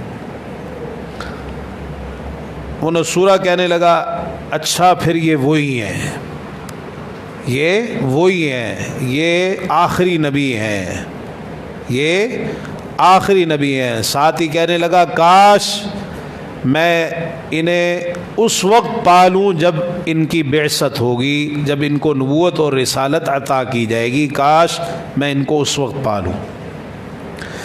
میسرہ بڑا حیران ہوا، اس نے نستورہ کی یہ باتیں بڑی توجہ کے ساتھ سنی اور یاد رکھی۔ رسول اللہ صلی اللہ علیہ وسلم پھر بصرہ کے بازار میں پہنچے خرید و فروخت کے لیے۔ آپ ایک شخص کے ساتھ سامان کا سودا کرنے لگے۔ سودا طے کرتے ہوئے اس شخص کا کسی بات پر آپ سے اختلاف ہو گیا اور وہ آپ سے بحث و تکرار کرنے لگا۔ بحث و تکرار کرتے کرتے اس نے لات اور عزیٰ کی قسم کھا لی، اس نے لات اور عزیٰ کی قسم اٹھا لی۔ جب اس نے آپ کے سامنے لات اور عزیٰ، یہ لات عزیٰ یہ بت ہیں جن کی پوجا کی جاتی تھی، آپ نے جب اس کی زبان سے لات اور عزیٰ کی قسم سنی تو فرمایا ما حلفت بہما قط وانی لامر بہما فاعرض عنہما۔ اچھا، اس شخص نے آپ سے مطالبہ کیا، یعنی اس نے آپ سے مطالبہ کیا، کہنے لگا کہ آپ لات اور عزیٰ کی قسم کھائیں، لات اور عزیٰ کی۔ اب اس وقت وہ لوگ تو لات اور عزیٰ کی قسمیں خود کھاتے تھے، لیکن اس نے ساتھ آپ سے مطالبہ بھی کیا، کہنے لگا کہ آپ لات اور عزیٰ کی قسم کھائیں، یعنی آپس میں اختلاف ہوا، کہنے لگا اچھا پھر قسم کھائیں، جیسے آج کل بھی کہہ دیتے ہیں۔ تو اس نے کہا آپ لات اور عزیٰ کی قسم کھائیں، تو آپ نے اس کے جواب میں کہا کہ فرمایا ہے کہ میں نے کبھی بھی ان کی قسم نہیں کھائی، میں نے لات اور عزیٰ کی کبھی بھی قسم نہیں کھائی، اور اگر کبھی وَإِنِّي لَأَمُرُّ بِهِمَا کبھی میرا ان دونوں لات اور عزیٰ کے پاس سے اگر گزر بھی ہوتا ہے تو میں ان سے اعراض کرتا ہوا وہاں سے گزرتا ہوں، منہ پھیرتا ہوا، نفرت کرتا ہوا وہاں سے گزرتا ہوں۔ اب جب اس نے آپ کی یہ بات سنی تو کہنے لگا کہ ٹھیک ہے، جو بات آپ کہہ رہے ہیں بالکل درست ہے، آپ نے جو کہہ دیا بات اسی طرح ہے۔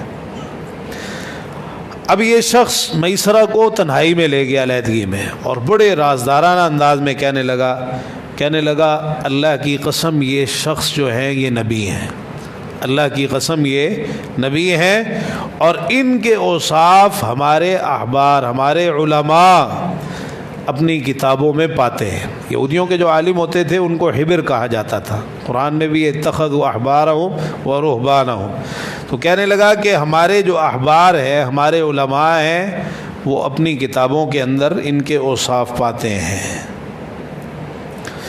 میسرہ نے اس بات کو بھی یاد کر لیا۔ اب اس کے بعد ایک عجیب و غریب چیز اس نے یہ دیکھی کہ جب دوپہر کا وقت ہوتا ہے اور گرمی کی شدت ہوتی ہے اور پوری آب و تاب کے ساتھ سورج جو ہے وہ چمک دمک رہا ہوتا ہے، بڑی سخت دھوپ ہوتی ہے، تو دو فرشتے اللہ کے رسول صلی اللہ علیہ وسلم پر چھاؤں کر دیتے ہیں، دو فرشتے آپ پر چھاؤں کر دیتے ہیں، آپ کے لیے سایہ کر دیتے ہیں۔ میسرہ یہ سارے مناظر دیکھ کر بڑا حیران ہوا۔ رسول اللہ صلی اللہ علیہ وسلم جتنا بھی سامان لے کے آئے تھے بصرہ کے بازار میں آپ نے نہایت منافع کے ساتھ وہ سارے کا سارا سامان فروخت کر دیا۔ عام تاجر جتنا نفع کماتے تھے اس سے دگنا نفع آپ نے کمایا، اور یہ نفع دیکھ کر میسرہ کہنے لگا اے محمد صلی اللہ علیہ وسلم، ہم اتنی مدت سے خدیجہ رضی اللہ عنہ کے مال کی تجارت کر رہے ہیں، کبھی اتنا نفع نہیں ہوا جتنا اس دفعہ ہوا ہے، آپ کے تشریف آوری پر، آپ کے آنے پر اس دفعہ جتنا نفع ہوا ہے اس سے پہلے کبھی اتنا نفع نہیں ہوا۔ رسول اللہ صلی اللہ علیہ وسلم نے انتہائی امانت داری کے ساتھ، دیانت داری کے ساتھ، سچائی کے ساتھ، اور در حقیقت یہ آپ کی برکت تھی جو اتنا نفع ہوا خدیجہ رضی اللہ تعالی عنہ کے تجارتی مال میں۔ اب ایک اور کام آپ نے کیا، ایسا نہیں کیا کہ بس وہ جو نفع ہوا تھا وہ منافع لے کے آپ واپس چلے گئے ہوں، نہیں، بلکہ آپ نے ایک کامیاب تاجر اور ایک ذہین تاجر کا ثبوت پیش کرتے ہوئے ایسا کیا کہ وہ اشیاء اور وہ چیزیں جن کی مکہ مکرمہ کے اندر مانگ تھی، آپ نے وہ سامان وہاں سے خرید لیا، شام سے، بصرہ سے آپ نے وہ سامان لیا جس کی مکہ مکرمہ میں ڈیمانڈ تھی، اور وہ سامان خرید کر آپ ساتھ لے کے آئے، اور مکہ مکرمہ میں سیدہ خدیجہ رضی اللہ تعالی عنہ نے بعد میں پھر اس سامان کو فروخت کیا، اور اس سے بھی بھاری منافع ہوا۔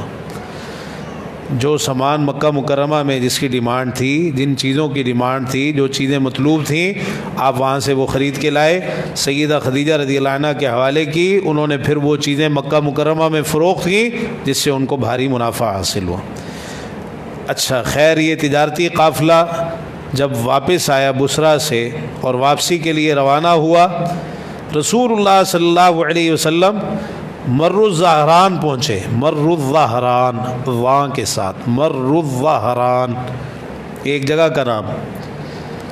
تو میسرہ وہاں تھوڑی دیر کے لیے رکا، اور اس نے آپ سے یہ درخواست کی، کہنے لگا کہ آپ ہمارے قائد ہیں، ہمارے لیڈر ہیں، اس قافلے کی قیادت آپ کے پاس ہے، لہذا آپ ہمارے آگے آگے چلیں، آپ ہمارے آگے آگے چلیں۔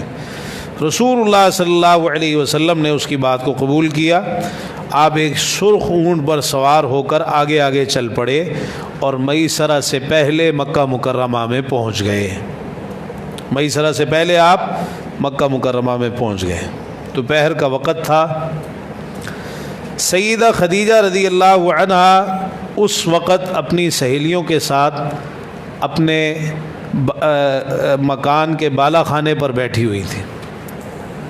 اپنے گھر کے بالا خانے پر بیٹھی ہوئی تھیں اپنی سہیلیوں کے ساتھ، اچانک ان کی نظر اللہ کے رسول صلی اللہ علیہ وسلم پر پڑ گئی۔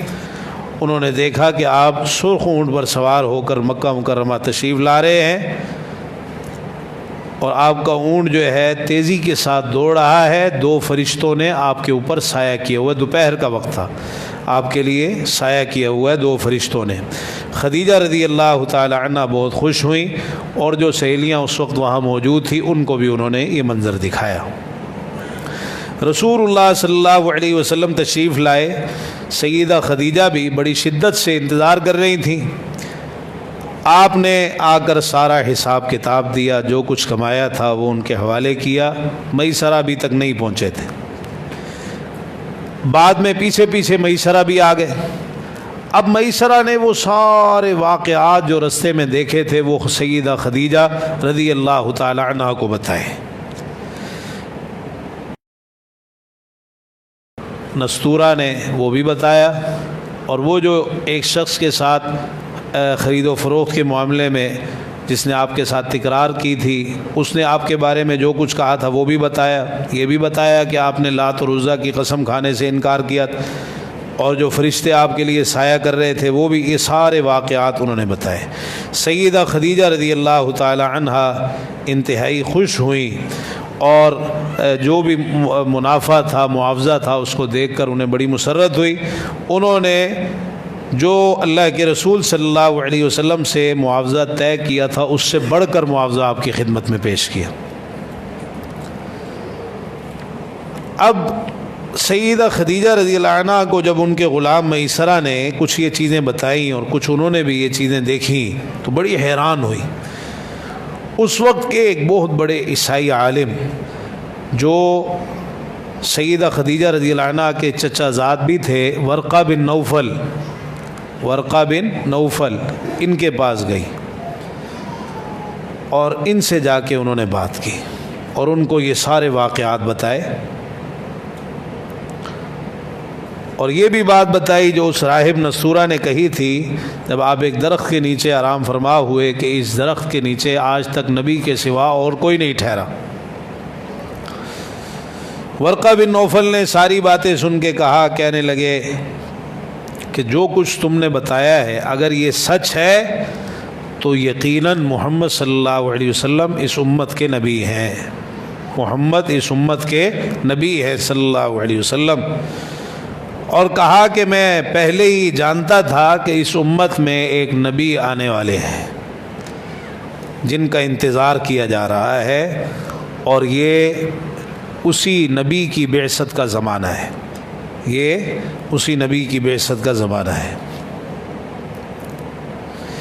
رسول اللہ صلی اللہ علیہ وسلم سیدہ خدیجہ رضی اللہ عنہ کا مال لے کر شام کے علاوہ 2 دفعہ جرش بھی گئے۔ جرش یہ یمن کا ایک پرانا شہر ہے، جرش، جیم را شین، جرش۔ 2 دفعہ آپ نے جرش کا سفر کیا سیدہ خدیجہ رضی اللہ تعالی عنہا کا مال لے کر۔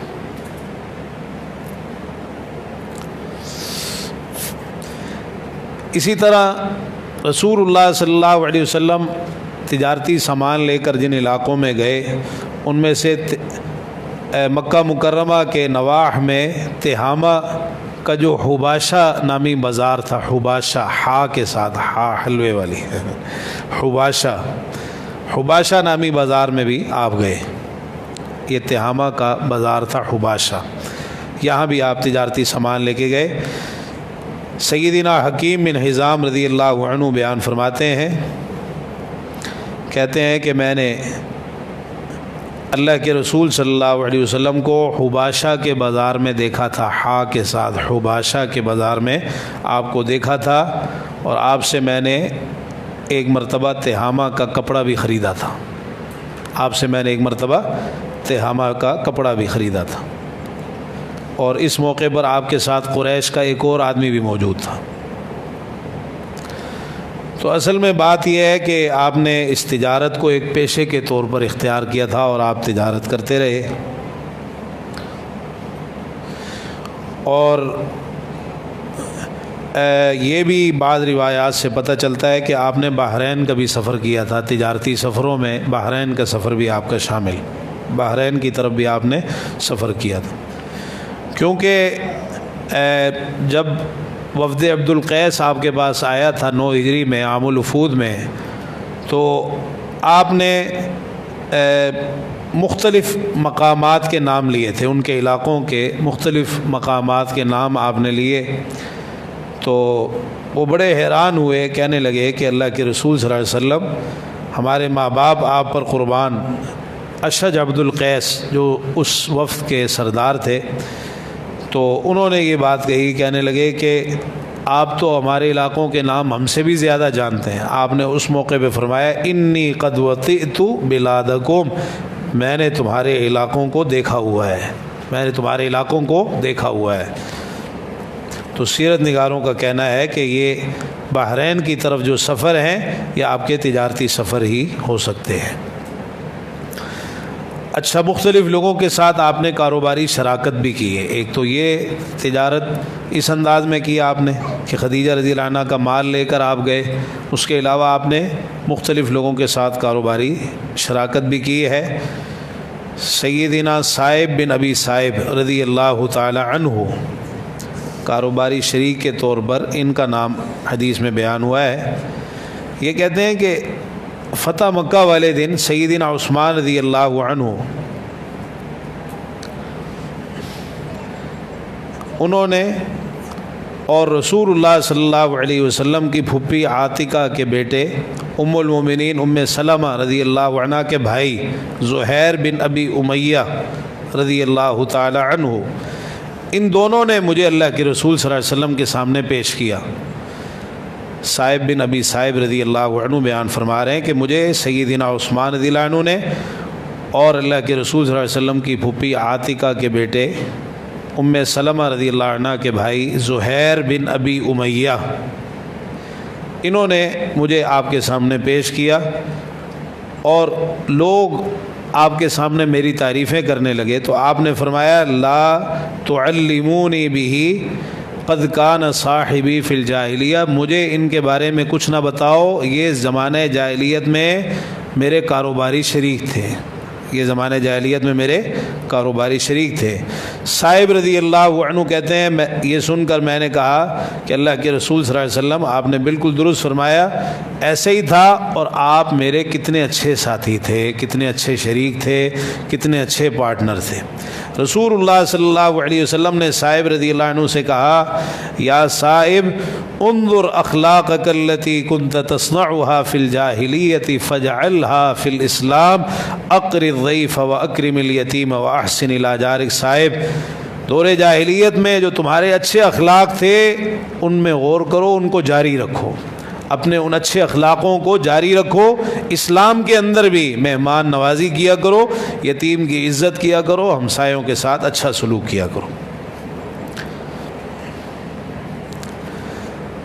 اور اسی طرح ایک دوسری روایت میں آتا ہے کہ آپ نے صائب بن ابی صائب کو دیکھ کر کہا مرحبا بأخی و شریکی، کہ صائب بن ابی صائب میرے بھائی اور میرے کاروباری شریک، ان کو خوش آمدید۔ کان لا یداری ولا یماری، یہ نہ جھگڑتے تھے نہ مخالفت کرتے تھے، بڑے اچھے ساتھی تھے، بڑے اچھے شریک۔ کاروباری پارٹنر کو ایسے ہی ہونا چاہیے نا، نہ آپس میں ایک دوسرے کی مخالفت کریں، نہ ایک دوسرے سے جھگڑا کریں، پھر ہی ایک اچھے کاروباری شریک ہو سکتے ہیں۔ ایک دوسری روایت کے اندر صائب رضی اللہ تعالی عنہ کے بیٹے عبداللہ کا ذکر آتا ہے، عبداللہ بن صائب، عبداللہ بن صائب۔ امام ضیاء مقدسی رحمہ اللہ نے الاحادیث المختارہ میں یہ روایت نقل کی ہے عبداللہ بن صائب رضی اللہ عنہ کے حوالے سے، کہ وہ کہتے ہیں کہ میں جاہلیت میں اللہ کے رسول صلی اللہ علیہ وسلم کا پارٹنر تھا، آپ کا کاروباری شریک تھا۔ میں مدینہ منورہ پہنچا، آپ کی خدمت میں حاضر ہوا، آپ نے پوچھا تعریفونی، مجھے جانتے ہو، مجھے پہچانتے ہو؟ میں نے کہا ہاں اللہ کے رسول صلی اللہ علیہ وسلم، ہم آپس میں اکٹھے کام کرتے رہے ہیں، آپ کتنے اچھے کاروباری ساتھی تھے، آپ نے کبھی میرے ساتھ کوئی لڑائی جھگڑا نہیں کیا تھا۔ عبداللہ بن صائب رضی اللہ تعالیٰ عنہ کا نام ہے، جو صائب بن ابی صائب رضی اللہ تعالیٰ عنہ کے بیٹے ہیں۔ تو اس کے بارے میں شارحین نے لکھا ہے کہ ہو سکتا ہے کہ دونوں نے، والد نے بھی اور بیٹے نے بھی، دونوں نے مل کر اللہ کے رسول صلی اللہ علیہ وسلم کے ساتھ کاروبار کیا ہو اور دونوں آپ کے کاروباری شریک رہے ہوں۔ امام ضیاء مقدسی رحمہ اللہ نے بھی اس روایت کو ذکر کرنے کے بعد یہی کہا ہے کہ ممکن ہے کہ دونوں باپ بیٹے جو ہیں اللہ کے رسول صلی اللہ علیہ وسلم کے کاروباری شریک رہے ہوں اور دونوں نے الگ الگ موقع پر آپ کی تعریف کی ہو اور آپ کے بارے میں اچھے تاثرات بیان کیے ہوں، یا آپ نے دونوں کی تعریف کی ہو۔ بعض روایات میں قیس بن صائب نام ذکر ہوا ہے، قیس بن صائب، کہ یہ اللہ کے رسول صلی اللہ علیہ وسلم کے کاروباری شریک تھے۔ بہرحال یہ مختلف نام بیان ہوئے ہیں، تو لیکن یہ قیس بن صائب جو ہیں یہ صائب بن ابی صائب رضی اللہ عنہ کے بیٹے نہیں ہیں، بلکہ صائب بن عویمر کے بیٹے ہیں، صائب بن عویمر کے بیٹے ہیں۔ صائب بن ابی صائب کے بیٹے عبداللہ بن صائب، یہ قیس بن صائب صائب بن عویمر کے بیٹے ہیں، تو ان کا نام بھی کاروباری شریک کے طور پر بیان ہوا ہے۔ تو بعض علماء نے اسی لیے کہا، کہنے لگے کہ یہ جو روایت ہے کاروباری شراکت والی جو روایت ہے اس میں اضطراب ہے، کہ ایک روایت میں قیس بن صائب ذکر ہوا ہے، ایک میں عبداللہ بن صائب ذکر ہوا ہے، ایک میں صائب بن ابی صائب ذکر ہوا ہے۔ تو بہرحال کاروباری شریک جو تھے اللہ کے رسول صلی اللہ علیہ وسلم کے، ان کے حوالے سے یہ بات تھی۔ اب آگے بڑھیے، سیدہ خدیجہ رضی اللہ تعالی عنہ سے اللہ کے رسول صلی اللہ علیہ وسلم کا نکاح۔ ہم نے سارا پڑھ لیا کہ سیدہ خدیجہ نے کس طرح آپ سے وہ کس طرح متاثر ہوئیں اور آپ کی شخصیت کے بارے میں کس طرح ان کو پتہ چلا، اور پھر ورقہ بن نوفل سے بھی جا کے پوچھا اور انہوں نے بھی کہا کہ آپ اللہ کے نبی ہیں، وہ ساری علامات اور نشانیاں جو آخری نبی کی ہیں وہ آپ کے اندر پائی جاتی ہیں۔ اب سیدہ خدیجہ رضی اللہ عنہ کی رغبت ہوئی اللہ کے رسول صلی اللہ علیہ وسلم کی طرف نکاح کے لیے۔ سیدہ خدیجہ رضی اللہ عنہ، ان کے والد خویلد بن اسد بن عبد العزیٰ تھے، خویلد بن اسد بن عبد العزیٰ بن قصی بن کلاب، اور ان کی والدہ فاطمہ بنت زائدہ تھی۔ سیدہ خدیجہ کی والدہ کا نام فاطمہ بنت زائدہ تھا۔ سیدہ خدیجہ کا جو نسب ہے یہ اللہ کے رسول صلی اللہ علیہ وسلم کے نسب سے ملتا ہے آپ کی چوتھی پشت قصی پر جا کر، آپ کی جو چوتھی پشت ہے قصی، اس پر جا کر، یعنی سیدہ خدیجہ کا جو نسب ہے، سیدہ خدیجہ کی چوتھی پشت ہے قصی، سیدہ خدیجہ کی، سیدہ خدیجہ خدیجہ بنت خویلد بن اسد بن عبد العزیٰ بن قصی، تو یہ چوتھی پشت قصی سیدہ خدیجہ کی، اس چوتھی پشت پر جا کر اللہ کے رسول صلی اللہ علیہ وسلم کے نسب سے نسب مل جاتا ہے سیدہ خدیجہ رضی اللہ عنہ کا۔ یہ قصی جو تھے، ان کی اولاد میں سے رسول اللہ صلی اللہ علیہ وسلم کی زوجیت میں سیدہ خدیجہ آئی تھیں اور ام حبیبہ بنت ابی سفیان رضی اللہ تعالی عنہما، یہ آپ کی زوجیت میں آپ کے عقد میں آئی تھی۔ سیدہ خدیجہ رضی اللہ عنہ کی اس سے پہلے بھی 2 شادیاں ہو چکی تھیں۔ سیدہ خدیجہ کی کنیت تھی ام ہند، سیدہ خدیجہ کی کنیت تھی ام ہند، تو اصل میں ان کے جو دوسرے خاوند تھے ابو حالہ، ان سے ان کا بیٹا تھا ہند، اس کے نام پر ان کی کنیت ام ہند تھی۔ زمانہ جاہلیت میں سیدہ خدیجہ کا لقب طاہرہ، یہ بھی بڑا معروف لقب تھا، طاہرہ، اور یہ لقب ان کی پاکیزگی کی وجہ سے، ان کی عفت، پاک دامنی، پاکیزگی، اس کی وجہ سے ان کا لقب طاہرہ۔ اسی طرح ایک اور لقب تھا سیدہ خدیجہ کا، سیدۃ نساء قریش، قریشی عورتوں کی سردار، قریشی عورتوں کی سردار، سیدۃ نساء قریش۔ تو ہم نے پڑھ لیا کہ کنیت ام ہند تھی، لقب طاہرہ تھا، اور سیدۃ نساء قریش یہ بھی لقب تھا۔ سیدہ خدیجہ رضی اللہ تعالی عنہا کے بارے میں ان کے بھتیجے حکیم بن حزام بن خویلد رضی اللہ عنہ فرماتے ہیں، کہتے ہیں کہ خدیجہ رضی اللہ عنہ مجھ سے 2 سال بڑی تھی۔ یہ حکیم بن حزام رضی اللہ عنہ فرما رہے ہیں کہ مجھ سے 2 سال بڑی تھی، اور ان کی ولادت واقع فیل سے 15 سال پہلے ہوئی۔ سیدہ خدیجہ کی ولادت واقع فیل سے 15 سال پہلے ہوئی، اور کہتے ہیں کہ میں اس واقعے سے 13 سال پہلے پیدا ہوا۔ حکیم بن حزام رضی اللہ عنہ کہتے ہیں میری ولادت اس واقعے سے 13 سال پہلے ہوئی، سیدہ خدیجہ کی ولادت اس واقعے سے 15 سال پہلے ہوئی۔ سیدہ خدیجہ کی جو شادی ہوئی، سب سے پہلے سیدہ خدیجہ کی شادی کی بات چلی تھی ورقہ بن نوفل کے ساتھ، لیکن شادی نہیں ہوئی تھی، خالی بات چیت چلی تھی، بعد میں شادی نہیں ہو سکی۔ سب سے پہلے ورقہ بن نوفل سے بات چلی تھی، تو شادی نہیں ہوئی تھی، تو ورقہ بن نوفل کے بجائے سیدہ خدیجہ کی شادی ہوئی سب سے پہلے عتیق بن عابد بن عبداللہ بن عمر بن مخزوم۔ عتیق بن عابد، سیدہ خدیجہ کے سب سے پہلے خاوند کا نام ہے عتیق بن عابد۔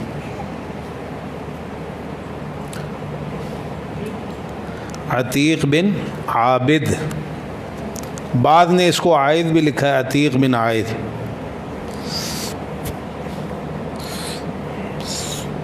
لیکن اصل میں یہ عابد ہی ہے۔ بعض علماء نے کہا ہے کہ یہ عائد لکھنا غلطی ہے، اصل یہ عابد ہے، عتیق بن عابد۔ اچھا، یہ پہلے خاوند فوت ہو گئے، تو دوسری شادی سیدہ خدیجہ رضی اللہ عنہ کی ابو حالہ سے ہوئی، ابو حالہ بن زرارہ بن نباش السیدی، ابو حالہ بن زرارہ بن نباش،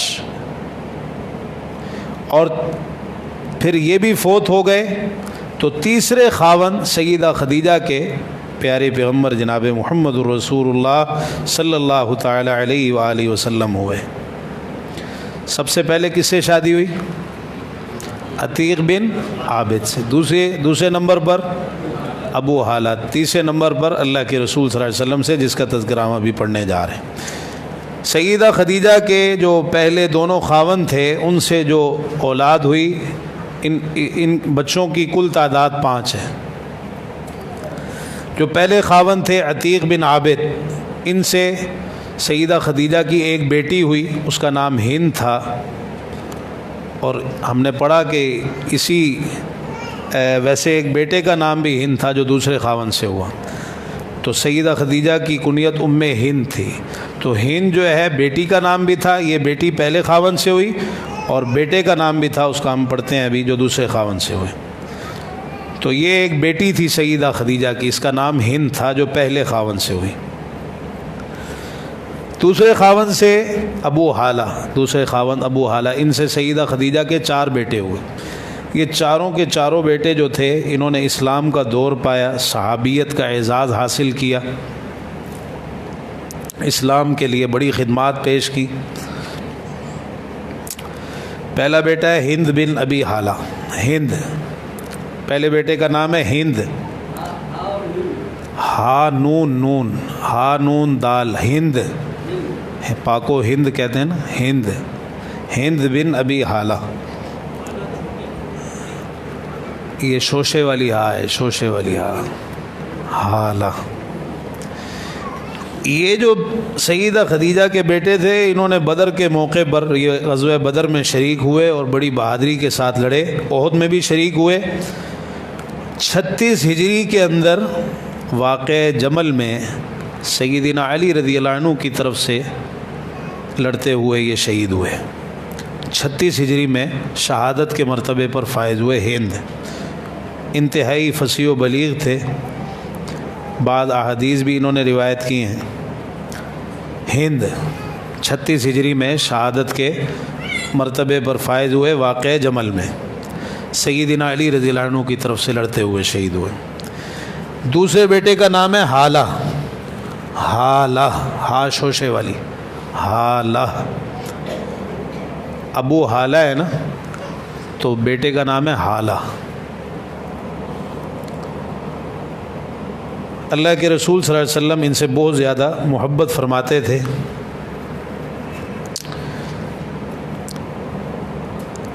امام ابن اسیر رحمہ اللہ نے اور حافظ ابن حجر رحمہ اللہ نے ذکر کیا ہے کہ ایک مرتبہ اللہ کے رسول صلی اللہ علیہ وسلم سو رہے تھے تو یہ آ گئے، آپ کی آنکھ کھلی تو فوراً آپ نے ان کو سینے سے لگا لیا اور بار بار بڑی محبت سے اور بڑے لاڈ سے آپ فرمانے لگے حالہ حالہ حالہ۔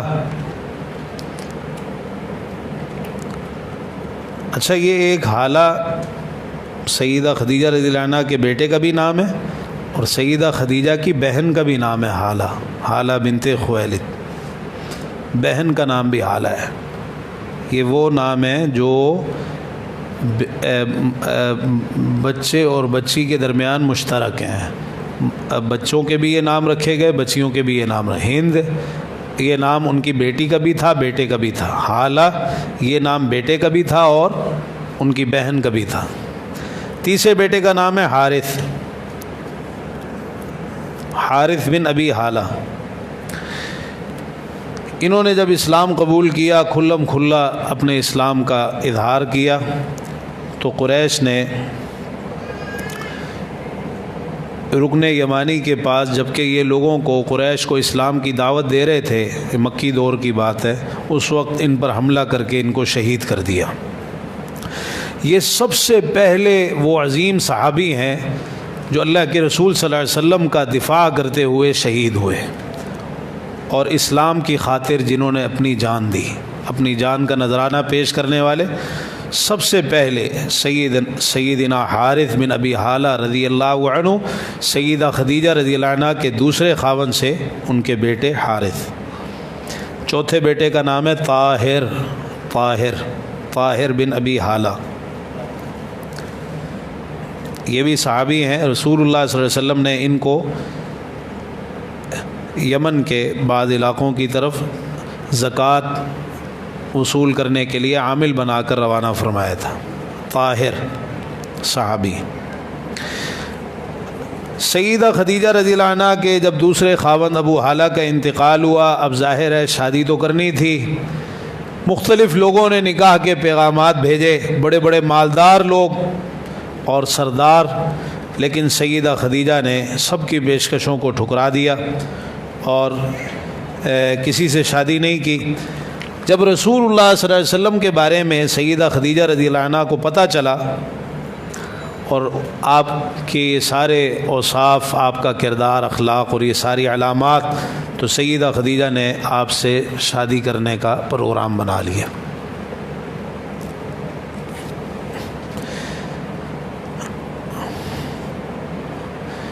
ایک تو یہ باتیں پتہ چلی تھی شام والی، شام کے سفر میں میسرہ نے جو بتایا، یہاں کچھ اور بھی چیزیں بعض روایات میں ذکر ہوئی ہیں۔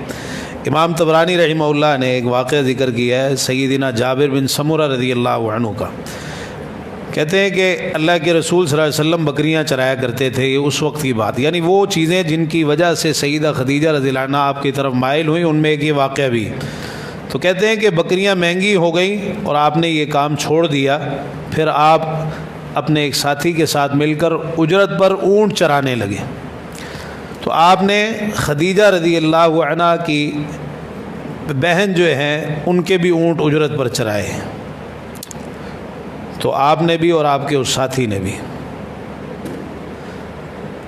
اب جب اونٹ چرا کر واپس لے کے آئے تو خدیجہ رضی اللہ عنہ کی جو بہن تھی انہوں نے آپ کے ساتھی کو مزدوری ادا کر دی اور اجرت کا کچھ حصہ باقی رہ گیا۔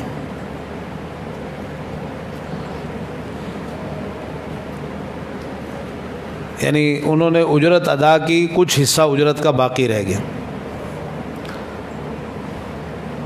تو وہ جو آپ کا ساتھی تھا وہ خدیجہ رضی اللہ عنہ کی بہن کے پاس جاتا تھا اور جو اجرت باقی رہ گئی تھی اس کا تقاضا کرتا تھا جا کے، تو اس نے آپ سے بھی کہا کہ آپ بھی جائیں اور جو آپ کی اجرت باقی رہ گئی اس کا تقاضا کریں، تو آپ نے جانے سے انکار کیا، فرمایا اذهب انت فانی استحی، تم جاؤ مجھے تو شرم آتی ہے، میں نہیں جا رہا۔ تو ایک مرتبہ یہ آپ کا ساتھی جو ہے یہ کہنے لگا کہ انہوں نے اللہ کے رسول صلی اللہ علیہ وسلم کی طرف خود نکاح کا پیغام بھجوایا۔ یہ پیغام کس طرح بھجوایا، اس کے بارے میں جو روایت ہے، یعلا بن امیہ رضی اللہ تعالی عنہ کی بہن نفیسہ بنت امیہ، یہ سیدہ خدیجہ رضی اللہ عنہ کی سہیلی تھیں، ان کے ذریعے سے بعض روایات میں آیا ہے کہ ان کے ذریعے سے یہ پیغام بھجوایا۔ سیدہ خدیجہ رضی اللہ عنہ نے نکاح کا پیغام دینے کے لیے بڑی خاموشی کے ساتھ مجھے محمد صلی اللہ علیہ وسلم کی طرف بھیجا۔ جب آپ شام کے سفر سے، تجارتی سفر سے واپس آئے تو اس وقت سیدہ خدیجہ نے جب آپ کے بارے میں سنا اور نکاح کا پروگرام بنایا تو خاموشی سے مجھے بھیجا۔ کہتی ہیں میں آئی اور میں نے آ کر محمد صلی اللہ علیہ وسلم سے کہا کہ آپ شادی کیوں نہیں کر لیتے، آپ کو شادی کرنے میں کیا رکاوٹ؟ آپ نے فرمایا ہے کہ میرے پاس کچھ بھی نہیں ہے کہ میں شادی کر لوں، کوئی مال و دولت نہیں ہے میرے پاس کہ میں شادی کر لوں۔ تو کہتی ہیں کہ میں نے کہا اگر آپ کی اس ضرورت کو پورا کر دیا جائے اور ایسا رشتہ آپ کی خدمت میں پیش کیا جائے جو برابری کی بنیاد پر ہو اور مال و منال بھی ہو، خوبصورتی بھی ہو، شرف اور وقار بھی ہو، برابری کے ساتھ ایسا رشتہ آپ کی خدمت میں پیش کیا جائے تو کیا آپ اس رشتے کو قبول کر لیں گے؟ آپ نے فرمایا کہ ہاں میں قبول کر لوں گا۔ آپ نے پوچھا وہ خاتون کون ہے، کون سا رشتہ ہے جس کے بارے میں تم مجھے کہہ رہی ہو؟ نفیسہ بنت امیہ رضی اللہ عنہ کہتی ہیں میں نے فوراً کہا کہ خدیجہ ہے، آپ ان سے شادی کر لیں گے؟ تو آپ نے کہا کہ میرے لیے یہ کیسے ممکن ہے، وہ اتنی مالدار خاتون ہیں اور بڑے بڑے لوگوں نے ان کو نکاح کے پیغام بھیجے، وہ کسی کے ساتھ شادی کے لیے تیار نہیں ہوئی تو مجھ سے کیسے شادی کر لیں گی؟ تو نفیسہ بنت امیہ کہتی ہیں میں نے کہا کہ آپ یہ معاملہ مجھ پہ چھوڑیے، بس آپ راضی ہو جائیں، یہ میرا کام ہے، ان کو میں راضی کروں گی۔ اصل میں انہوں نے تو پہلے سے ہی رضامندی ظاہر کر دی تھی نا، سیدہ خدیجہ نے ہی نفیسہ کی ڈیوٹی لگائی تھی کہ تم جاؤ اور جا کے اللہ کے رسول صلی اللہ علیہ وسلم کو قائل کرو۔ رسول اللہ صلی اللہ علیہ وسلم نے رضامندی ظاہر فرما دی۔ نفیسہ رضی اللہ عنہ کہتی ہیں میں فوراً جلدی خدیجہ رضی اللہ عنہ کے پاس آئی اور ان کو آ کے بتایا کہ میں نے اس طرح پیغام بھیجا ہے اور اس طرح میں نے بات کی ہے اور آپ نے رضامندی ظاہر کر دی۔ تو سیدہ خدیجہ نے رسول اللہ صلی اللہ علیہ وسلم کی خدمت میں پھر یہ پیغام بھجوایا کہ فلاں وقت میں آپ ہمارے پاس آ جائیں، اور ساتھ ہی سیدہ خدیجہ نے اپنے چچا عمر بن اسد کو بھی بلوا لیا۔ اپنے چچا عمر بن اسد کو، یہی ولی تھے سیدہ خدیجہ کے اس نکاح کے موقع پر، ان کے چچا عمر بن اسد۔ سیدہ خدیجہ نے اپنے چچا سے کہا کہ آپ میرا نکاح جو ہے وہ محمد صلی اللہ علیہ وسلم سے کر دیں۔ ادھر اللہ کے رسول صلی اللہ علیہ وسلم اس مقررہ دن پر اپنے چچاؤں کے ساتھ تشریف لے آئے۔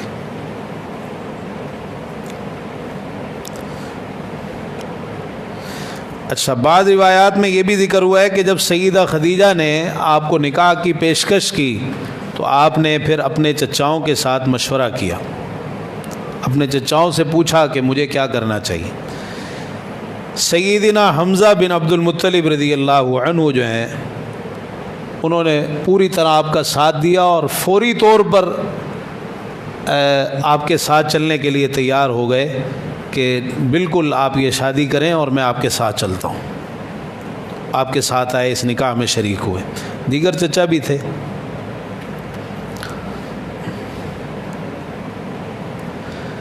تو بہرحال اس میں رسول اللہ صلی اللہ علیہ وسلم جب تشریف لائے، سیدہ خدیجہ رضی اللہ تعالی عنہ نے عروسی لباس جو ہے وہ پہن رکھا تھا، تو اس موقع پر پھر یہ نکاح ہوا۔ یہ نکاح آپ کے شام کے سفر سے واپس آنے کے 2 مہینے 25 دن کے بعد سفر کے مہینے میں ہوا، سفر کے آخر میں۔ آج کل لوگ ڈرتے ہیں نا، سفر میں شادی نہیں کرنی چاہیے، سفر کا مہینہ منحوس ہوتا ہے۔ دیکھیے کہ یہ جو نکاح ہوا اللہ کے رسول صلی اللہ علیہ وسلم کا، یہ سفر کے مہینے کے آخر میں ہوا، شام کے سفر سے واپس آنے کے 2 مہینے 25 دن کے بعد۔ یہ 26 عام الفیل کی بات ہے۔ رسول اللہ صلی اللہ علیہ وسلم کی عمر مبارک 25 سال تھی، سیدہ خدیجہ رضی اللہ عنہ کی عمر 40 سال تھی۔ نکاح کی یہ تقریب سیدہ خدیجہ رضی اللہ عنہ کے گھر ہی پر ہوئی۔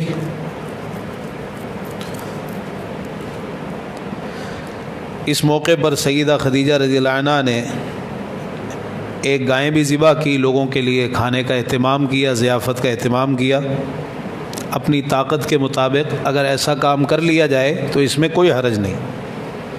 بعض لوگ اس کو بالکل معیوب سمجھتے ہیں کہ نہیں، دلہن کے گھر سے کچھ بھی نہیں کھانا۔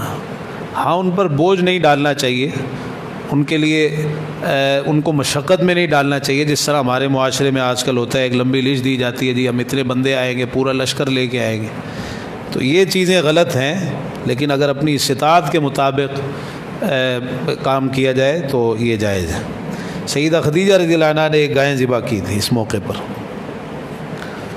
اللہ کے رسول صلی اللہ علیہ وسلم کے چچا بھی ساتھ تھے، ابو طالب بھی موجود تھے۔ قریش کے سرداروں میں سے تقریباً 10 افراد شریک تھے۔ آپ کے چچاؤں میں ابو طالب اور سیدنا حمزہ تھے۔ سیدنا عمار بن یاسر رضی اللہ عنہما کی ایک روایت ہے جس سے پتہ چلتا ہے وہ بھی اس موقع پر موجود تھے، اس نکاح کی تقریب میں۔ سیدہ خدیجہ کے جو ولی تھے جنہوں نے نکاح کرایا وہ چچا عمر بن اسد تھے۔ بعض روایتوں میں والد کا بھی ذکر ہوا ہے، لیکن امام سہیلی رحمہ اللہ کہتے ہیں کہ صحیح بات یہ ہے کہ یہ نکاح سیدہ خدیجہ کے والد نے نہیں بلکہ عمر بن اسد سیدہ خدیجہ کے چچا نے کرایا تھا۔ تو جو سیدہ خدیجہ کے والد تھے وہ جنگ فجار سے پہلے فوت ہو گئے تھے، یعنی اس نکاح کے وقت وہ موجود ہی نہیں تھے، جنگ فجار سے پہلے ہی ان کا انتقال ہو گیا تھا، سیدہ خدیجہ کے والد خویلد بن اسد کا۔ نکاح کا خطبہ اللہ کے رسول صلی اللہ علیہ وسلم کے چچا ابو طالب نے پڑھا تھا، اور اس خطبے میں انہوں نے آپ کی شان، آپ کی عظمت، آپ کی فضیلت کا ذکر کیا اور بتایا کہ اللہ کے رسول صلی اللہ علیہ وسلم جو ہیں وہ شرف میں، مرتبے میں، فضیلت اور دانائی میں پورے قریش میں کوئی بھی آدمی ان کے ہم پلہ نہیں ہے، اور جس سے بھی مقابلہ آپ کا کیا جائے آپ اس سے بڑھ کر عظمت والے ثابت ہوں گے۔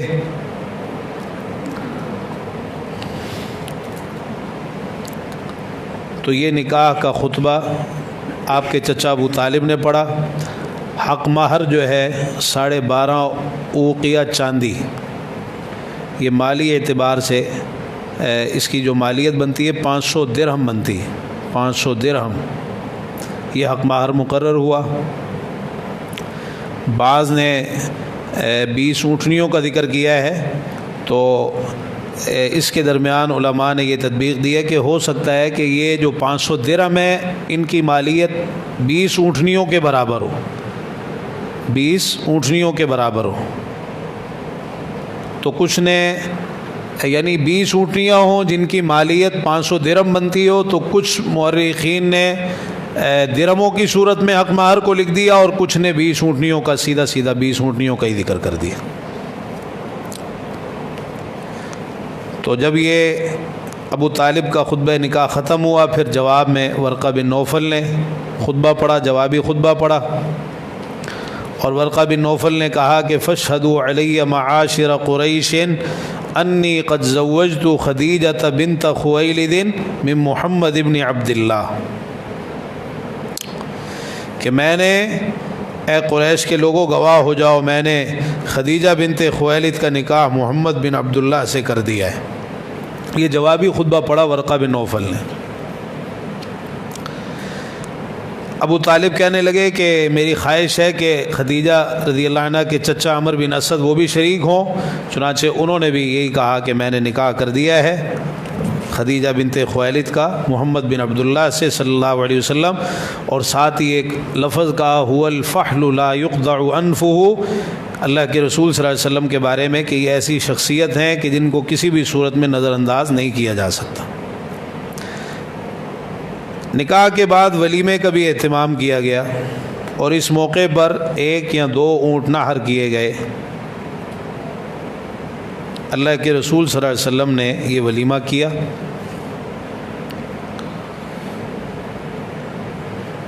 اور یہ بعض روایات میں بیان ہوا ہے کہ سیدہ خدیجہ رضی اللہ عنہ نے اللہ کے رسول صلی اللہ علیہ وسلم سے کہا کہ آپ جائیں اور 1 یا 2 اونٹ نحر کر کے لوگوں کو کھانا کھلائیں، یعنی لوگوں کی دعوت کریں، ولیمے کا اہتمام کریں۔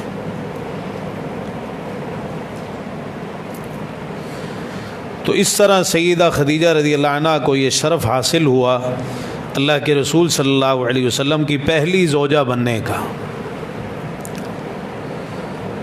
اس وقت کا یہ رواج تھا کہ دلہا جو تھا وہ 3 دن کے لیے دلہن کے گھر میں رہتا تھا، اپنے اپنے رواج ہوتے ہیں، تو اس وقت یہ رواج تھا۔ رسول اللہ صلی اللہ علیہ وسلم اس نکاح کے بعد مستقل طور پر سیدہ خدیجہ رضی اللہ عنہ کے گھر میں رہائش پذیر ہو گئے تھے۔ اس شادی کے بعد مستقل طور پر اللہ کے رسول صلی اللہ علیہ وسلم سیدہ خدیجہ رضی اللہ عنہ کے گھر میں رہائش پذیر ہو گئے، اور جتنی بھی آپ کی اولاد ہوئی وہ ساری اسی گھر میں ہوئی، حتیٰ کہ سیدہ خدیجہ رضی اللہ عنہ نے وفات پائی، اور ہجرت تک آپ پھر اسی گھر میں رہے، یہاں تک کہ آپ مدینہ منورہ ہجرت کر گئے، اور آپ کے ہجرت کر جانے کے بعد یہ گھر معتب بن ابی لہب کے قبضے میں آیا۔ ابو لہب کے بیٹے معتب یہ مسلمان تھے، صحابی تھے رضی اللہ عنہ، ان کے قبضے میں آیا۔ یہ اللہ کے رسول صلی اللہ علیہ وسلم کے ہمسائے تھے۔ جب آپ ہجرت کر کے چلے گئے تو یہ مکان جو ہے انہوں نے اپنے قبضے میں کر لیا۔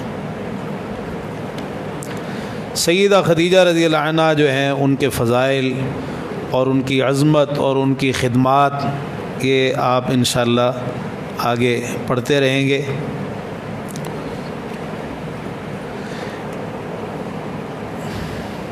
اس شادی کے بعد، اس شادی کے فوراً بعد اللہ کے رسول صلی اللہ علیہ وسلم نے ایک کام اور کیا، اور وہ یہ کہ آپ کے چچا ابو طالب مالی طور پر کمزور تھے،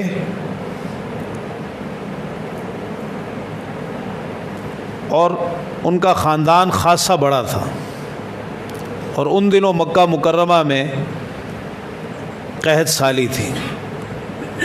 آپ اپنے چچا عباس رضی اللہ عنہ کے پاس گئے اور جا کے کہا کہ بنو ہاشم جو ہیں ان کی اقتصادی حالت اچھی نہیں ہے، یعنی سیدنا عباس رضی اللہ عنہ جو ہیں یہ مالدار تھے، بنو ہاشم میں یہ سب سے زیادہ مالدار تھے، تو اس وقت قحط سالی تھی، تو آپ نے عباس رضی اللہ عنہ سے جا کے کہا کہ قحط سالی کا دور ہے، ابو طالب جو آپ کے بھائی ہیں یہ غریب ہیں، اور ان کا خاندان کنبہ بھی بڑا ہے، تو کیوں نہ ایسا کریں کہ ان کا بوجھ ہلکا کریں، چلتے ہیں تو ان کے ایک بیٹے کو میں رکھ لیتا ہوں، ایک کو آپ اپنے پاس رکھ لیں، تو ہم ان کے بچوں کی کفالت کرتے ہیں۔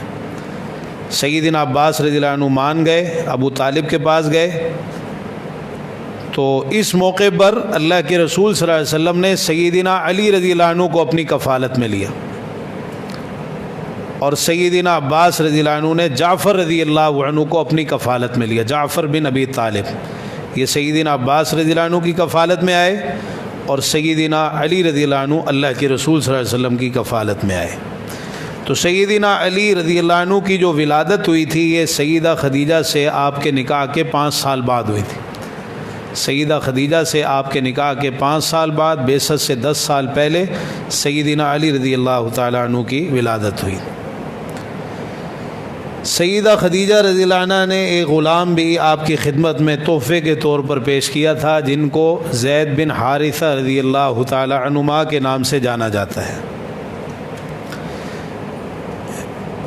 یہ غلام آپ کی خدمت کے لیے سیدہ خدیجہ رضی اللہ عنہ نے بطور تحفہ پیش کیا تھا، آپ نے ان کو آزاد کر دیا تھا۔ اور زید رضی اللہ عنہ کا وہ واقعہ ہے کہ زید رضی اللہ عنہ جو ہے یہ اپنی والدہ کے ساتھ جا رہے تھے،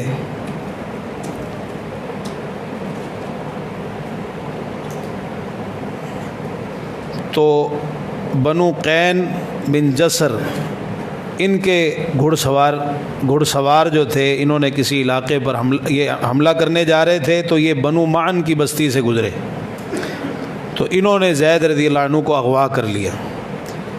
زید رضی اللہ عنہ اس وقت جوان تھے، یعنی جوانی کی ابتدا تھی، تو اس کے بعد پھر انہوں نے ان کو مکہ مکرمہ کا جو بازار تھا عکاظ، وہاں لا کے فروخت کر دیا۔ تو سیدہ خدیجہ کے بھتیجے حکیم بن حزام رضی اللہ عنہ نے 400 درہم میں زید بن حارثہ رضی اللہ عنہ کو خریدا اور اپنی پھوپھی سیدہ خدیجہ کو لا کے پیش کر دیا۔ سیدہ خدیجہ نے پھر اللہ کے رسول صلی اللہ علیہ وسلم کی خدمت میں پیش کیا۔ آپ نے بڑی محبت شفقت کے ساتھ زید رضی اللہ عنہ کو پھر اپنے ساتھ رکھا۔ زید رضی اللہ عنہ کے بعد میں والد بھی آئے، چچا بھی آئے ان کو لینے، انہوں نے انکار کر دیا۔ ان کے بھائی جبلہ بن حارثہ رضی اللہ عنہ بھی آئے زید رضی اللہ عنہ کو لینے، ان کے ساتھ جانے سے بھی انکار کر دیا۔ آپ نے ان کو اپنا متبنہ بنا لیا تھا، منہ بولا بیٹا، اور ان کو زید بن محمد کہا جاتا تھا، ٹھیک ہے نا۔ تو بعد میں اللہ تعالیٰ نے یہ آیت مبارکہ نازل فرمائی کہ ادعوہم لآبائہم ہوا اقسط عند اللہ، کہ جو منہ بولا بیٹا ہوتا ہے، متبنہ ہوتا ہے، انہیں ان کے باپوں کے نام سے پکارو۔ تو پھر ان کو زید بن حارثہ دوبارہ زید بن حارثہ پکارا جانے لگا۔ اب ہم آخر میں تھوڑا سا یہ پڑھ لیتے ہیں کہ سیدہ خدیجہ رضی اللہ عنہ سے اللہ کے رسول صلی اللہ علیہ وسلم کی جو اولاد ہوئی، بعثت سے پہلے آپ کا ایک بیٹا پیدا ہوا سیدہ خدیجہ رضی اللہ عنہ سے، جس کا نام قاسم تھا۔ اسی بیٹے کے نام پر آپ کی کنیت ابو القاسم تھی۔ اس کے علاوہ 4 بیٹیاں ہوئیں بعثت سے پہلے، ایک بیٹا قاسم ہوا اور 4 بیٹیاں ہوئیں۔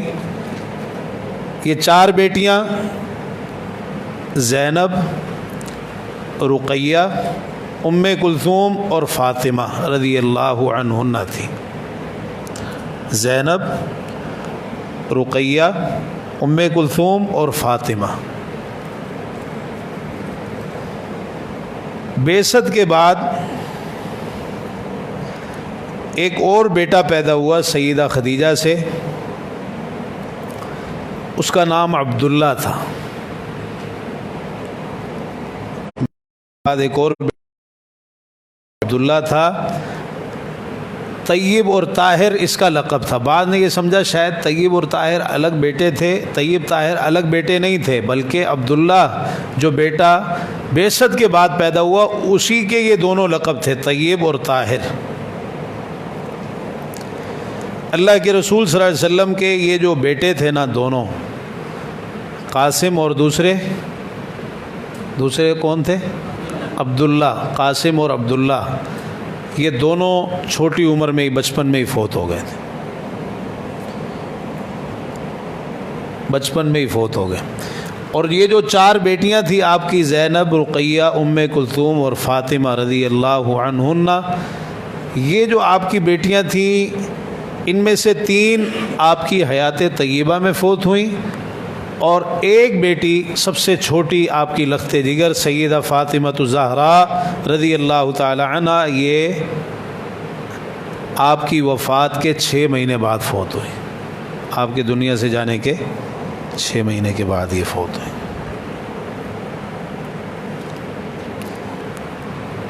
آپ تھک گئے ہیں یا ہم تعمیر کعبہ کا واقعہ پڑھ لیں اختصار کے ساتھ؟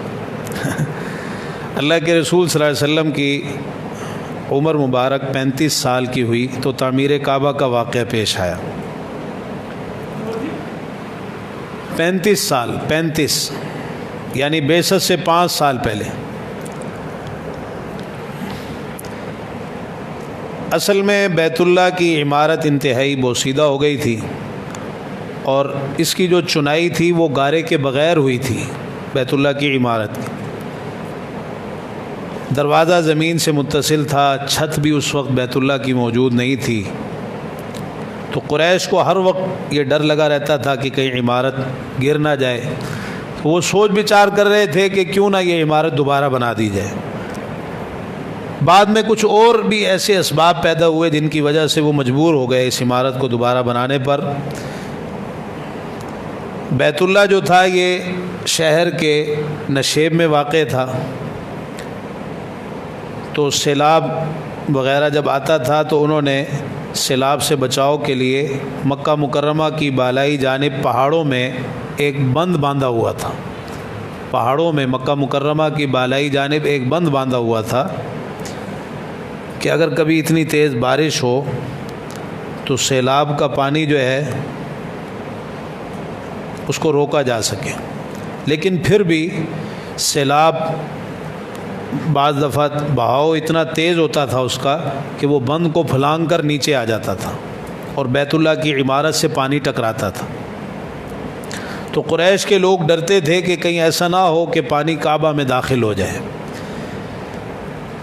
اب اللہ کی قدرت کے سیلاب آیا اور وہ سیلاب اتنی تیزی سے آیا اور اتنا زوردار سیلاب تھا کہ کعبہ کے اندر پانی داخل ہو گیا. یعنی قریش کا جو خطرہ تھا وہ عملی صورت میں سامنے آیا کہ بیت اللہ کی عمارت میں پانی داخل ہوا، جس کی وجہ سے عمارت کو شدید نقصان پہنچا اور جو پرانی دیواریں تھیں ان میں دراڑیں آ گئیں.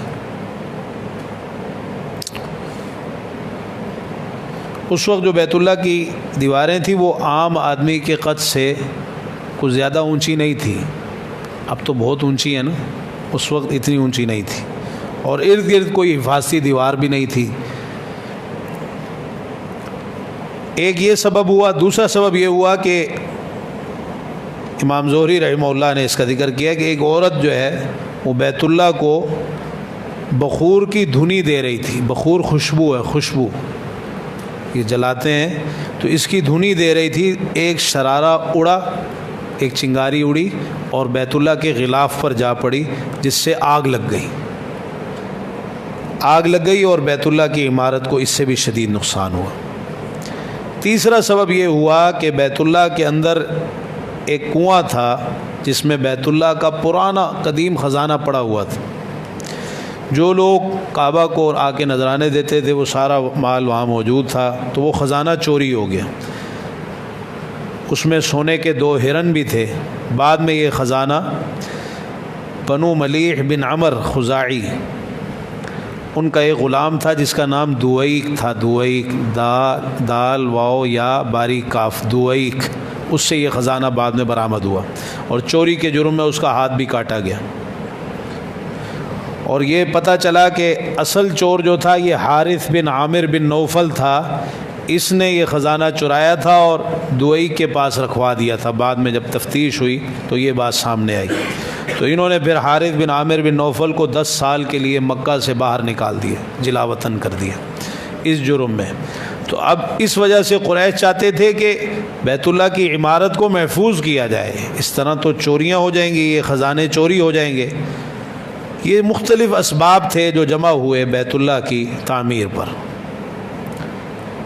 اللہ کے رسول صلی اللہ علیہ وسلم کے والد جناب عبداللہ، ان کے ماموں تھے ابو وہب بن عمر بن عائذ مخزومی.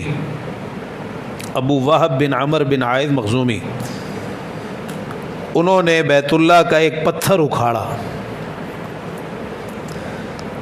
تو وہ پتھر ان کے ہاتھ سے اچھل کر واپس اپنی جگہ پہ آ گیا.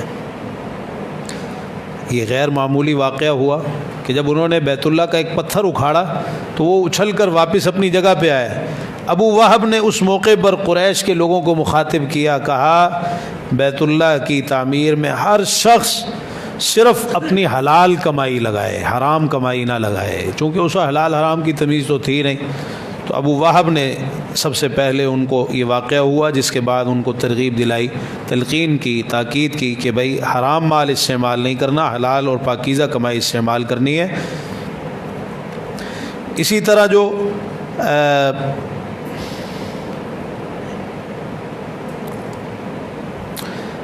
حلال کمائی استعمال کرنے کا مشورہ ایک تو ابو وہب نے دیا تھا جو اللہ کے رسول صلی اللہ علیہ وسلم کے والد عبداللہ کے ماموں، دوسرا ولید بن مغیرہ، اس نے بھی کہا تھا۔ اصل میں ہوا یہ کہ ایک بہت بڑا سانپ تھا اندر کعبہ میں جو بیت اللہ کی حفاظت کر رہا تھا۔ قریش کے لوگ آگے بڑھتے تو وہ یہ ان کو پھنکارتا تھا، ڈراتا تھا، تو پیچھے ہٹ جاتے تھے۔ تو جب یہ منظر دیکھا تو سارے مقام ابراہیم کے بعد جمع ہوئے۔ ولید بن مغیرہ نے ان سے پوچھا کہ بتاؤ کہ تم جو کعبہ کی عمارت کو گرانا چاہتے ہو، اس سے تمہارا مقصد بھلائی کے سوا کچھ اور بھی ہے؟ سب نے کہا کہ نہیں، ہمارا مقصد اچھا ہے، نیک ہے، اور کوئی مقصد نہیں ہے، ہم اس کو دوبارہ تعمیر کرنا چاہتے ہیں۔ ولید بن مغیرہ نے کہا کوئی ڈر نہیں ہے، جو مصلحین ہوتے ہیں اللہ تعالیٰ ان کو ہلاک نہیں کرتا، لیکن تم نے یہ کام کرنا ہے کہ اللہ کے اس گھر کی تعمیر میں حلال مال استعمال کرنا ہے، سود کا پیسہ، جوئے کا پیسہ، بدکاری کی کمائی اور اس قسم کی غلط کمائی بالکل نہیں لگانی۔ اللہ تعالیٰ پاک ہے، پاکیزہ چیز کوئی قبول کرتا ہے۔ اب سب نے اتفاق کیا کہ حلال کمائی لگائیں گے، حرام کمائی استعمال نہیں کریں گے۔ ادھر اللہ کا کرنا ایسا ہوا کہ رومیوں کا ایک بحری جہاز تھا جو حبشہ میں ایک گرجے کی تعمیر کے لیے بڑا قیمتی سامان لے کے جا رہا تھا۔ بڑی قیمتی لکڑی تھی جو اس بحری جہاز کے اندر تھی، اور حبشہ میں ایک گرجا تعمیر کرنا تھا، اس کے لیے لے کے جا رہے تھے۔ وہ جو جہاز تھا وہ شعیبہ کے ساحل سے ٹکرا کر ٹکڑے ٹکڑے ہو گیا۔ یہ جدہ کے جنوب میں شعیبہ، اس کے ساحل سے ٹکرا کر ٹکڑے ٹکڑے ہو گیا۔ تو یہ مختلف اس میں جو ساز و سامان تھا اس میں یہ قیمتی لکڑی بھی موجود تھی۔ قریش کو اس حادثے کا پتہ چلا تو انہوں نے پروگرام بنایا کہ ہم وہ سامان خرید لیتے ہیں، وہ لکڑی خرید لیتے ہیں، اور بڑی قیمتی وہ لکڑی ہے، ہم اسے کعبہ کی تعمیر میں استعمال کریں گے۔ خیر یہ گئے اور ولید بن مغیرہ کی قیادت میں یہ وفد گیا۔ انہوں نے جا کے وہ جو رومی تاجر تھے ان سے بات کی، انہوں نے شرط لگائی، کہنے لگے کہ اچھا ایک شرط پہ بیچیں گے کہ جو تمہارا تجارتی قافلہ ہوتا ہے کہ قریش کے لوگ اپنے تجارتی قافلے کے ساتھ ہمارا بھی تجارتی ساز و سامان خشکی کے راستے سے شام کی طرف لے کے جائیں گے، اس شرط پر ہم تمہیں یہ لکڑی بیچتے ہیں۔ اور دوسرا یہ کہ قریش نے رومیوں کو پیشکش کی کہ تم ہمیں یہ لکڑی بیچ دو، ہم تم سے کوئی ٹیکس وصول نہیں کریں گے۔ تو اس وقت یہ طریقہ کار تھا کہ جو بھی رومی تاجر مکہ میں آتا، مکہ والے 10واں حصہ بطور ٹیکس اس سے لیتے، اور اگر یہ مکہ والے روم جاتے تو رومی ان سے 10واں حصہ بطور ٹیکس لیا کرتے تھے۔ تو انہوں نے ٹیکس معاف کیا قریش کے لوگوں نے۔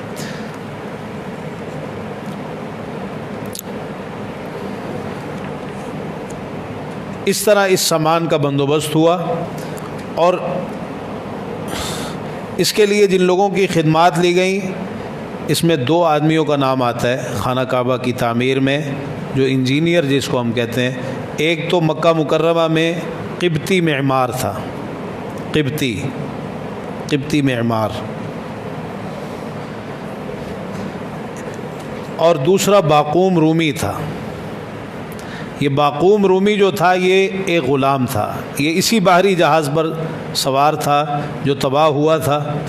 یہ بڑا ماہر کاریگر تھا، بعد میں اس نے اسلام بھی قبول کیا، بنو امیہ کا غلام رہا، اور اسی کے بارے میں کہا جاتا ہے کہ وہ جو 3 سیڑھیوں والا ممبر تھا نا اللہ کے رسول صلی اللہ علیہ وسلم کا، وہ بھی اسی نے بنا کے دیا تھا۔